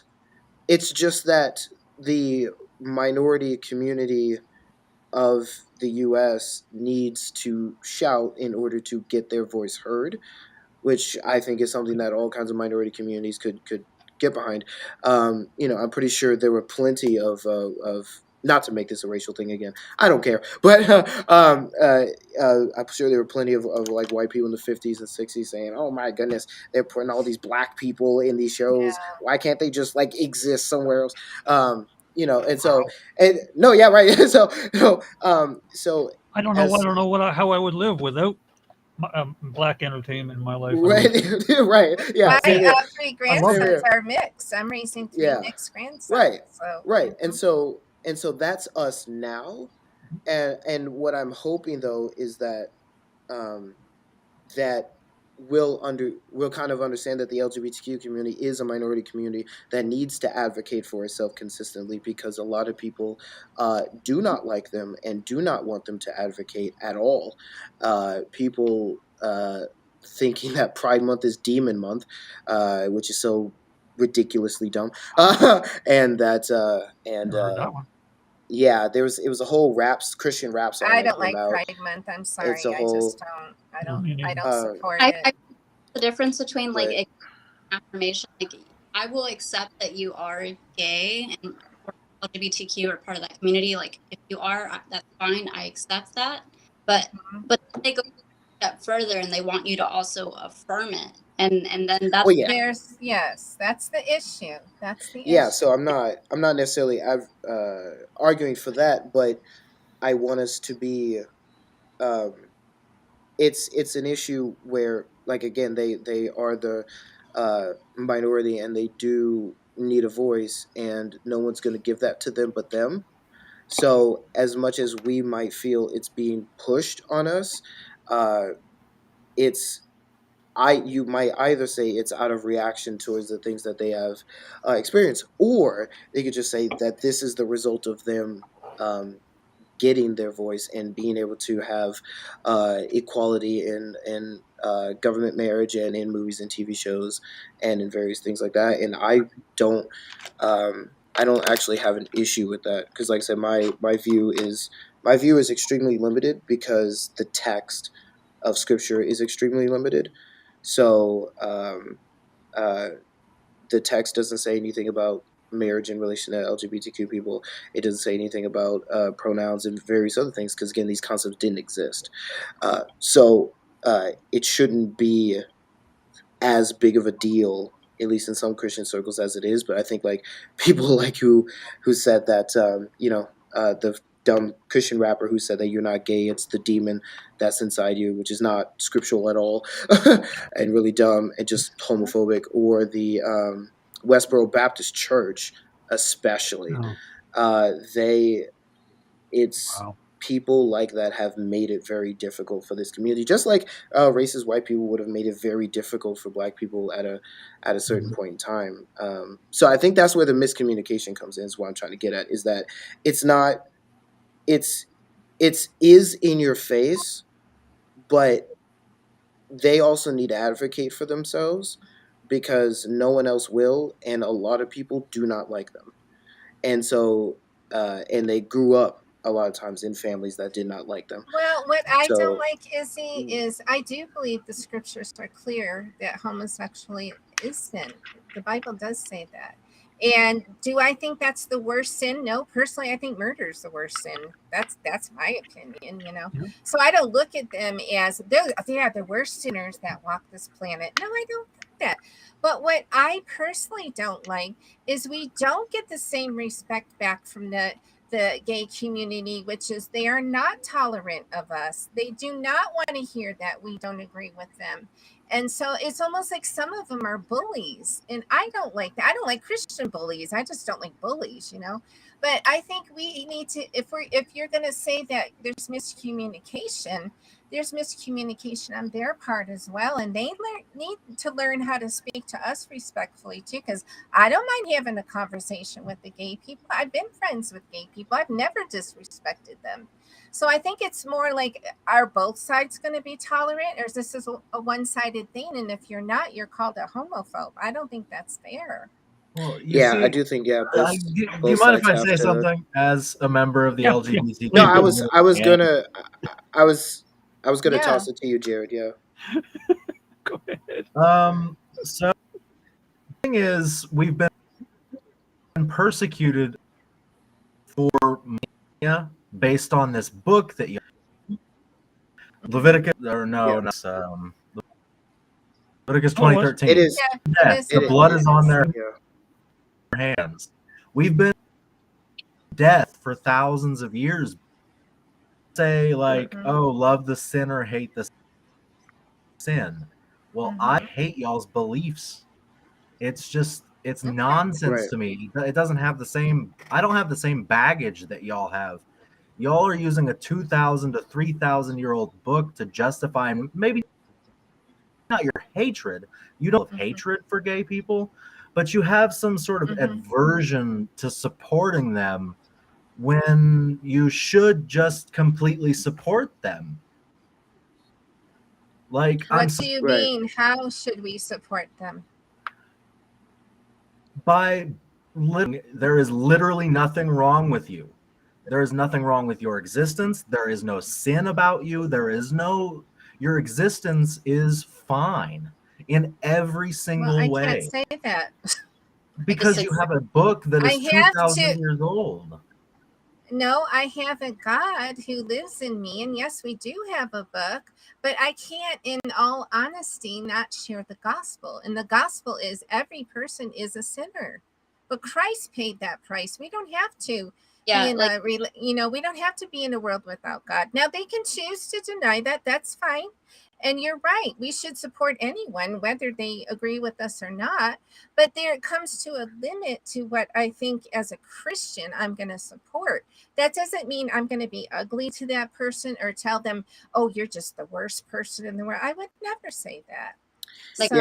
As I mentioned, and you guys might disagree with me here, but because I have an extremely narrow view of what the scriptures are actually talking about, I would support you guys' existence. Like I said, I use their existence, of course. Well, yeah, so I use you guys as pronouns, so I respect that and respect you guys' gender identities. If my sister so my sister is lesbian, if she had a wedding, like an actual event wedding, she didn't. She had like a very quick thing that they did. But I would have, and if I was able to go, I would have went. I don't think the government should be telling people who can and can't marry. So I think according to the government, you guys should be able to get married. So yeah, none of that is an issue to me. You guys being in media is not an issue to me. Because like I said, the whole throwing it in your face thing is, again, a result of, like you said, a lot of time of persecution. So that's very valid, and I think your frustrations are very valid, especially, when you've grown up. Just like, Black people would have been told that growing up that they're cursed from God. LGBTQ people grow up being told they're an abomination. That's wrong. Right, so I got that. And I might not even agree with the whole gay marriage thing, but I'm not protesting or marry who you want. Yeah, I could care less. But what my issue as Christian is, we don't get that same respect. Assumptions are made of us too, Jared, that we're full of hate and we don't care. When Matthew Shepard was killed, I thought that was evil. I'm sorry, that was horrible. I do not condone anyone treating a gay person, any person like that. So, and I think maybe that's the miscommunication too, Jared, is, I agree. A lot of gay people have been treated wrong. And I oppose that. And I do want you to know that, but, we have to walk a fine line as a Christian. You're trying to love people. You're trying to bring them to Christ. And you do get a lot of pushback. And that's, that's part of the territory. So, I think a conversation does need to be made with both sides. I agree with you, Jared, that we need to be a little more open to each other, whether we agree or not, Yeah, I think that's one of the things that I'm actually decent about, is being able to relate, because I was a very devout Christian for 20 years. Yeah. I mean, I went through everything. I was baptized at probably 7. I was a missionary. I went on 7 or 8 missions organization to rebuild people's houses and spread the word of the Lord. I participated in baptisms. I set up I participated in VB. I did literally everything except like read my Bible and be like, I was hot for Jesus without reading the Bible. I believed everything that my church told me to believe. I thought I was going to heaven. I loved Jesus. I loved God. I did everything. I was the best person I could be, but I was also bisexual. And it was like, why, God, why did you do this to me? Why would you do this to me? Like, Mhm. I don't understand. Why did you put these feelings in me and then call me an abomination like 5 times in the Bible? Like, I knew my Yeah. Bible well enough. Mhm. I mean, I didn't sit there and read it page by page, but like, Yeah. I know it now. I knew it then well enough to know what people behind closed doors, Mhm. and the Yeah. people to love Right. me the most, even not would say these things, not knowing that I was bisexual. And I would hear them Yeah. and I would be like, that's me. And they're talking about me and they think I'm a good Christian, but I'm not really. I'm going to burn in hell because of what I Mhm. am and can't help it. And I tried literally praying the Yeah. gay away. I tried so hard to be the best Christian I could be. And then I joined the Marine Corps and I realized what indoctrination was. Because they say Yeah. in the Marine Corps creed, in the drill instructor's creed, I will produce a thoroughly indoctrinated Marine. That is word for word what they say. And I realized, wait a second, Mhm. this is the process they put me through. They indoctrinated Mm. this way of thinking. So I was indoctrinated out of Christianity and into the Marine Corps. And Mhm. it took a while for that I didn't necessarily have to believe these things. And then Right. there was this okay, I'm gonna be a father because I got married to a woman who already had children or a child with Mhm. Yeah. and I was like, I need to figure out how I'm going to raise him up, what I'm going to do to teach him. And I decided to sit down and read my Bible, which I think is one of the worst things that somebody who's really questioning their religion can do, because it um religion and you pick up the Bible, you're going to be an atheist by the got through probably the first 7 books of the Bible. I got through the Pentateuch and I was just like, whoa, I was never taught any of this. Why was I never taught like in the Old Testament? And I was like, well, probably Mhm. because it's awful. There's just genocide after murder after violent rape. And sorry to mess up the algorithms, but like Mhm. just stuff that boggled my mind that was supposed to be in this all perfect, all knowing God's book that is inerrant. And I was just like, wait a second, I like history, and half of this stuff isn't meshing with what I know. And then I Mhm. went on to become a history major in college, and I was just like, wait a second, most of this stuff in the Old Testament is just not historical, Mhm.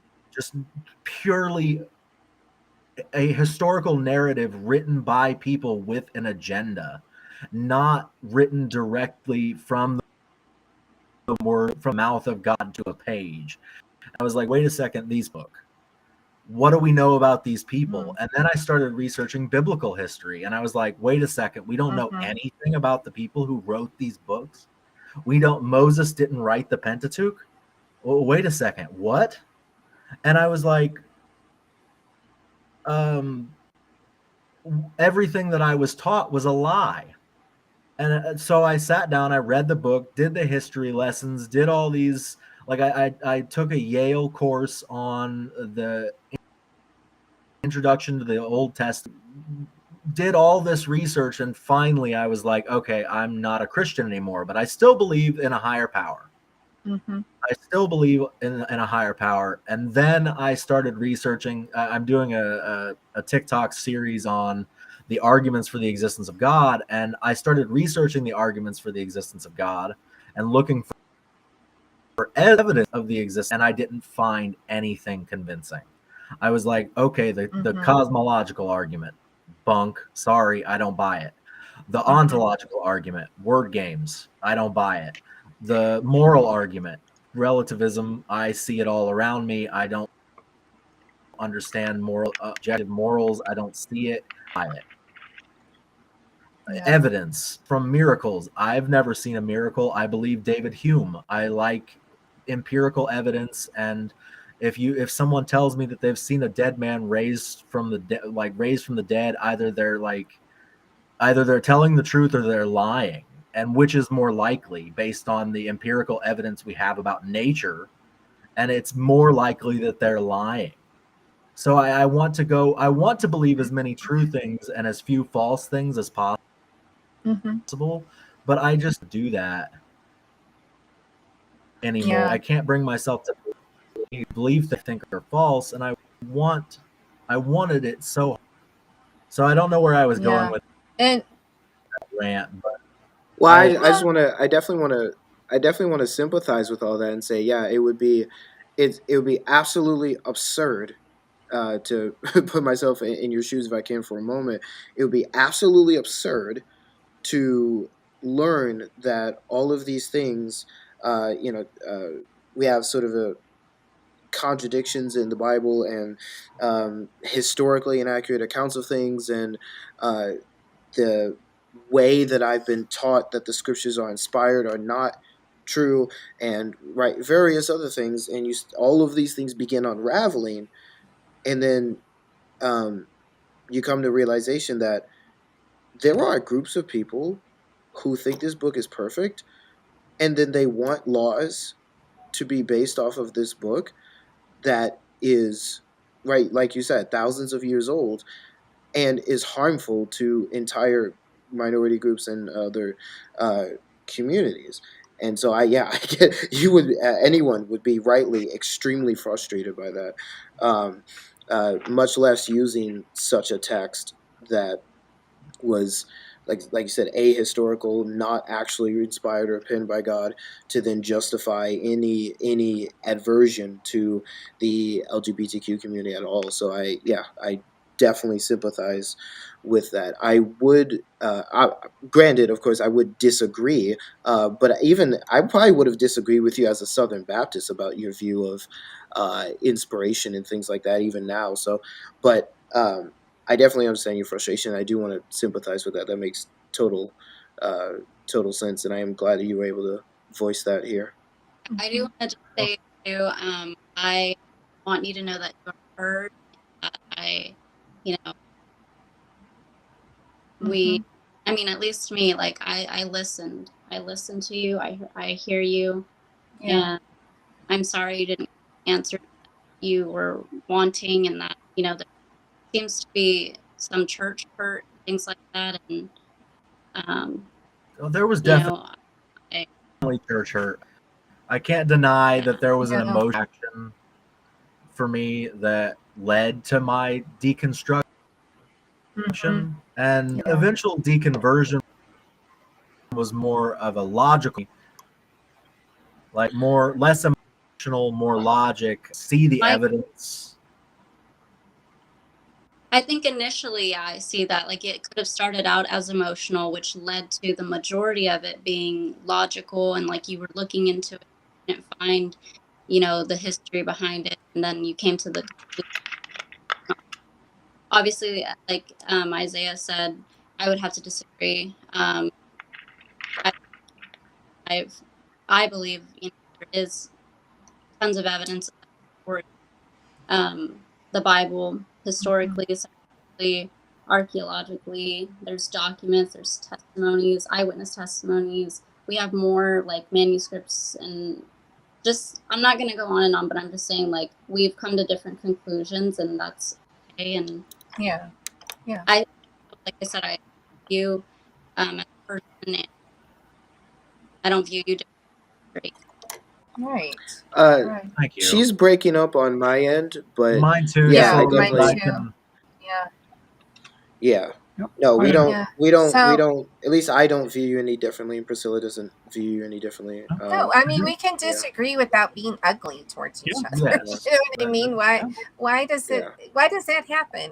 It's like we all want to be loved, right? So, like most people who have gay friends or bisexual friends or pansexual friends or whatever else, you don't know until they just come out and tell you. And in most cases, if you're a straight person and you just thanks for telling me.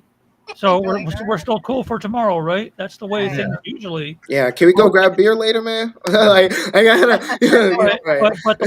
But the world wants to focus on the less than 5% of terrible cases where the family get out of my house, or I don't want to see you at work ever again, or you're my Yeah. friend. That's the less than Yeah. 5% cases.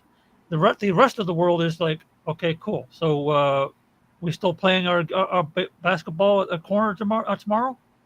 That's the way it goes. Yeah. You can still Yeah. you can still talk, right? You're okay, Right. right? You're still human, right? Yeah.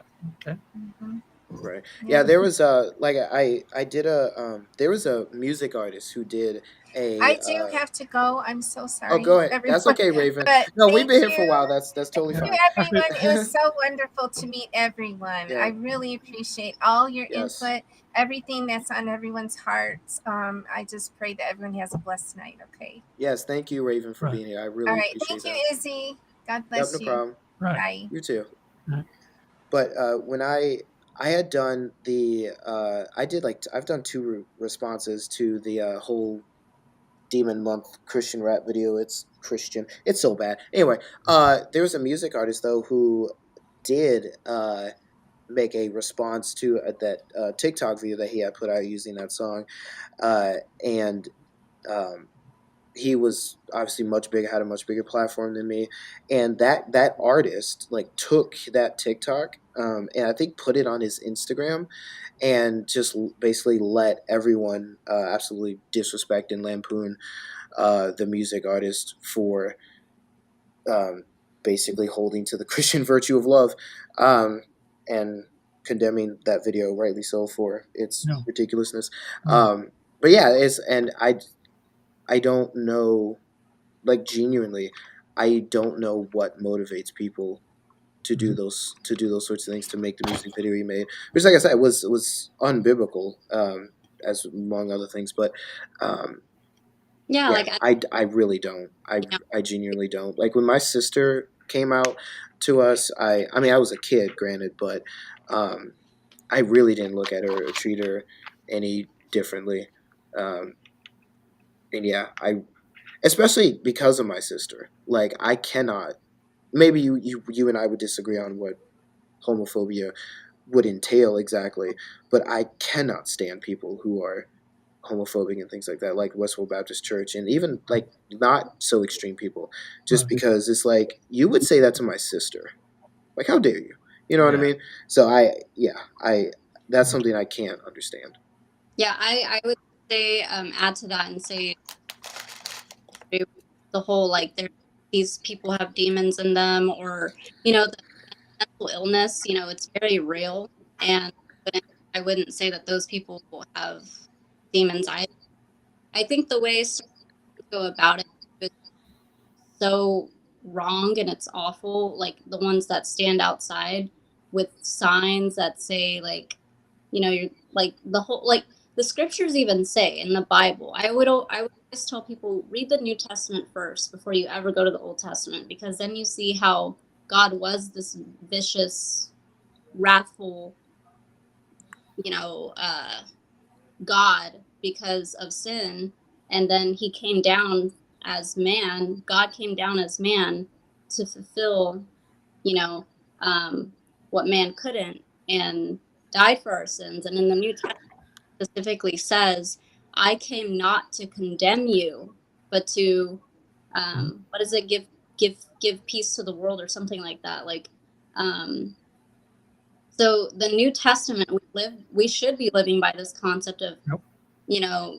We're not we should not be condemning, like, and we don't have we're not in the place to judge someone's salvation. The scriptures also say judgment is in the church. First Corinthians, I believe it says, you should be judging within the church, your own people. Don't judge the outsiders, right?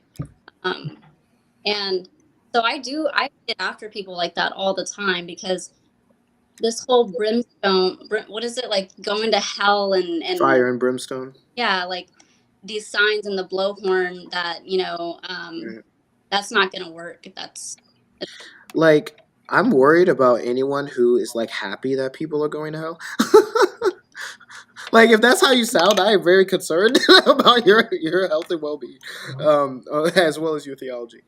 Um, Yeah, like people who say I'm gonna dance in heaven while people are burning in hell, like watching them. Like, Yeah. it's surprising how many people I've actually heard like, I cannot wait to watch from heaven as you burn in hell. No, Yeah. It I'm not is. progressive Christianity, because progressive Christianity goes as far as to like, oh yeah, be whoever you are and God will love you, and it starts to become this thing of like, well, where's the repentance and making the change, and you know, Right. but even with abortions, like I never liked it when Christians are outside saying you're killing, you're murdering your baby, and I do believe murder, but you shouldn't tell that to people. Like I think there's a way to go about it. I think I've always envisioned in my head these people screaming at these women that are going in, and the women are walking besides Jesus, and Jesus is walking them in. And even though we know Jesus would not support that, but because of love, he gives us the free will and the choice to do the decisions that we were going to do anyways. And he's not going to go inside with you. He's going to be waiting right there. When you come out, there's still love and still grace and still mercy. And I think more pro-life people need to do that. When people, don't yell at them when they're going in, be there for them when they come out. Say, Jesus still loves you. Still loves you. And if there's anything that you need, you know, even if you can't financially, like $20, $100, say like, get something for today, treat yourself, like just mentally, you know, this probably was a very hard decision for you. But I think that's the more loving approach. Even if you don't support it, I think I would, what I would want done for me. And I look at that. I always think back to situations on like, what would I have wanted done for me? Yeah, and I think that's a very mature and empathic thing to do, is to say, even though I disagree with this position, let me put myself in this position and then ask, what would I want if I was in this position? I think that can be very helpful to a lot of Christians who are not as loving and generous as they ought to be.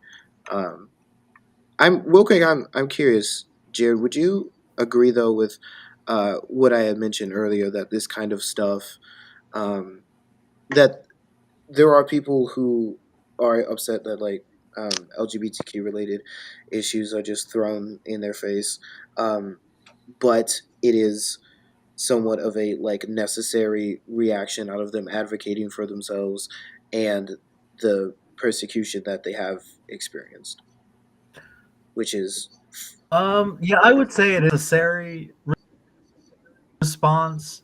As a bisexual man, I don't like walking anyone sucking someone's face off on the street, like, or private. I don't need to see that. I'll see it where I want to see it, not where I don't want to see it, or not where my kids are going to see it. Please, be decent. Pride parade, I'll go to a pride parade, which I do every year.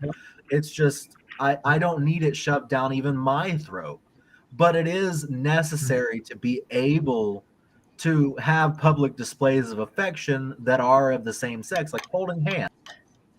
I know that one of my coworkers story that she and her boyfriend were driving down the street, 2 men holding hands, and he threw a beer bottle at them. Like, one of them in the head with a beer bottle, like attempted. And I was just like, are you serious? Like, you can't even hold hands. Like, I'm married to a woman.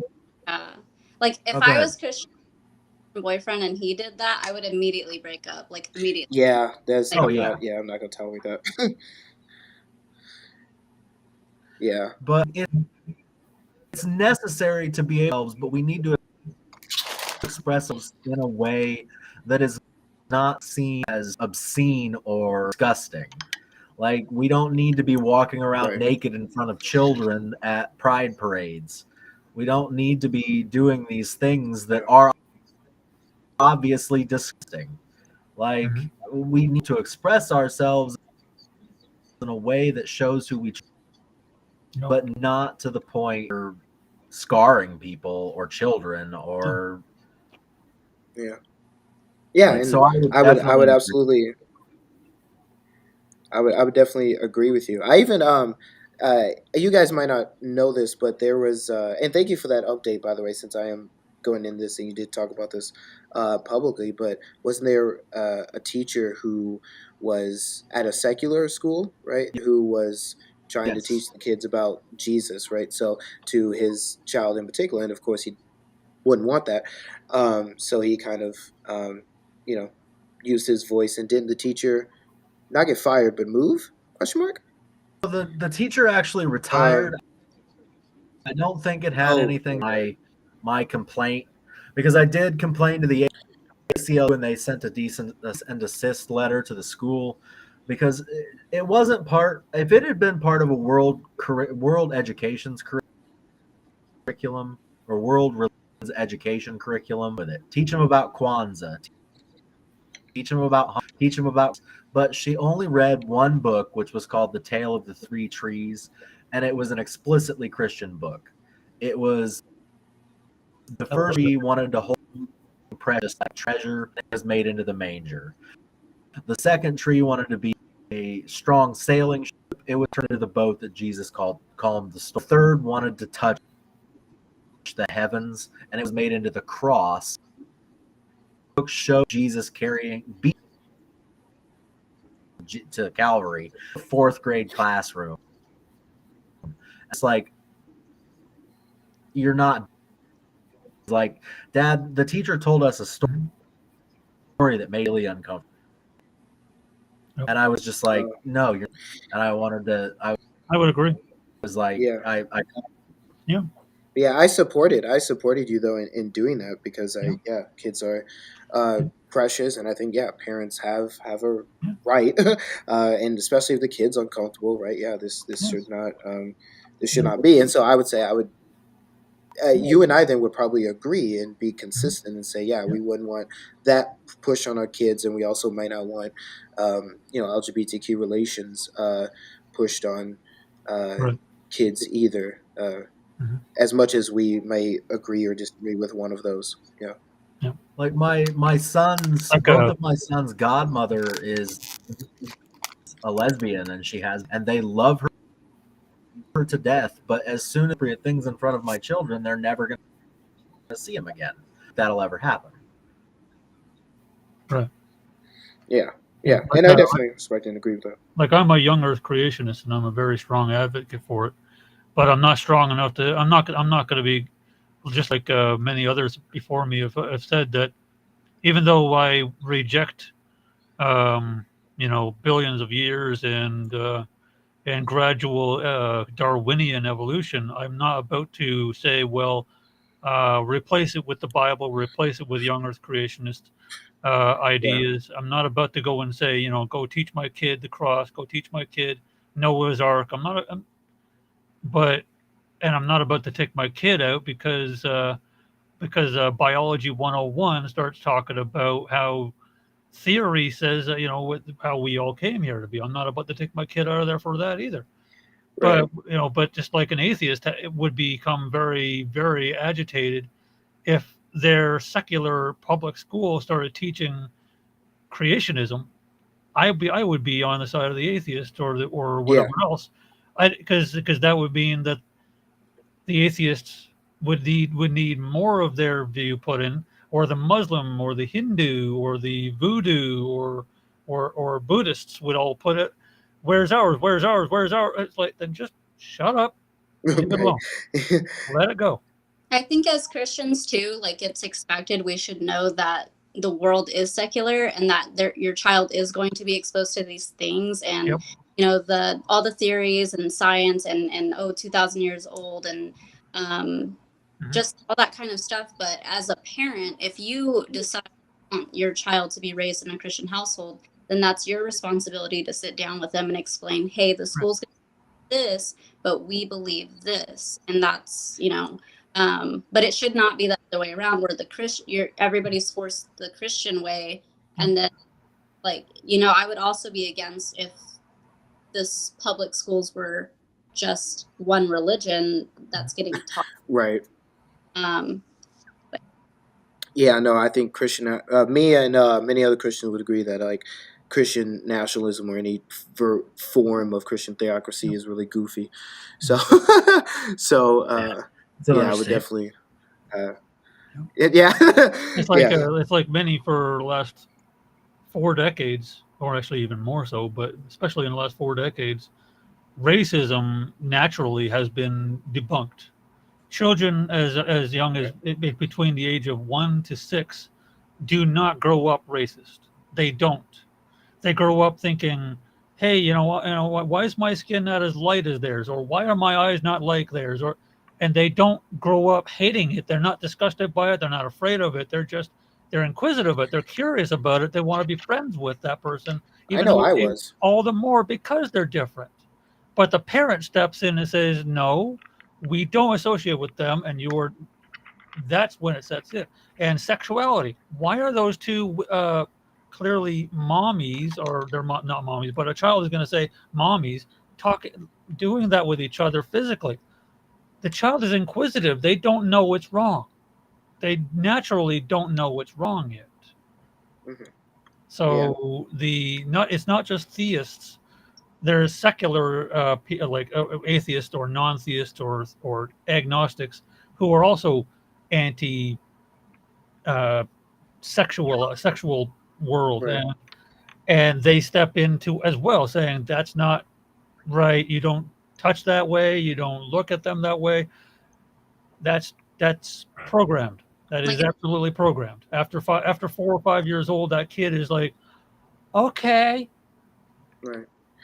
it's definitely up to the parent, and I do think there's indoctrination not just within Christianity, but even like no matter how you raise your child, that it is naturally going to be like indoctrination.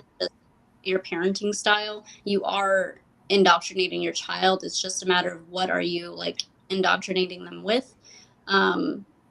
And I agree, it's completely 100% like you were saying. It falls on the parent. If your child grows up to be racist, it's because you were probably speaking on them. If your child grows up to hate the LGBTQ community, it's because you were feeding that to your child. Mhm. That's bad, or it's a natural and all this stuff. Yeah. So, yeah, there's definitely a lot to critique in all of that. I recently in South Park almost now. yeah, I there was a freaking there's a I've been on this like watching different Christian nationalists and other things, and it's ridiculous. But like I saw this guy named Nick Fuentes who is a Catholic Christian. Oh, do you know him? You know who I'm talking about? I've heard some stuff about Nick Fuentes.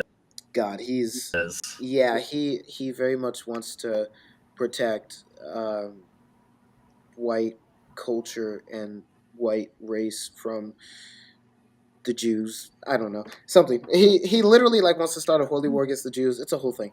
Um, but there are people who are like that in government and who definitely want our schools to teach children those sorts of things, and then the exact opposite as well. And so, like Inspiring Philosophy, who has been critiquing Christian nationalism, has made a point to say, yeah, we got to be right down the middle on a lot of these issues. We got to be able to agree with any non-believers sometimes that this is a problem, and agree with the believers that sometimes this is a problem. And I think that. Especially on my view, having a very specific and narrow view about what the scriptures teach on certain things has definitely allowed me to navigate that middle ground pretty decently.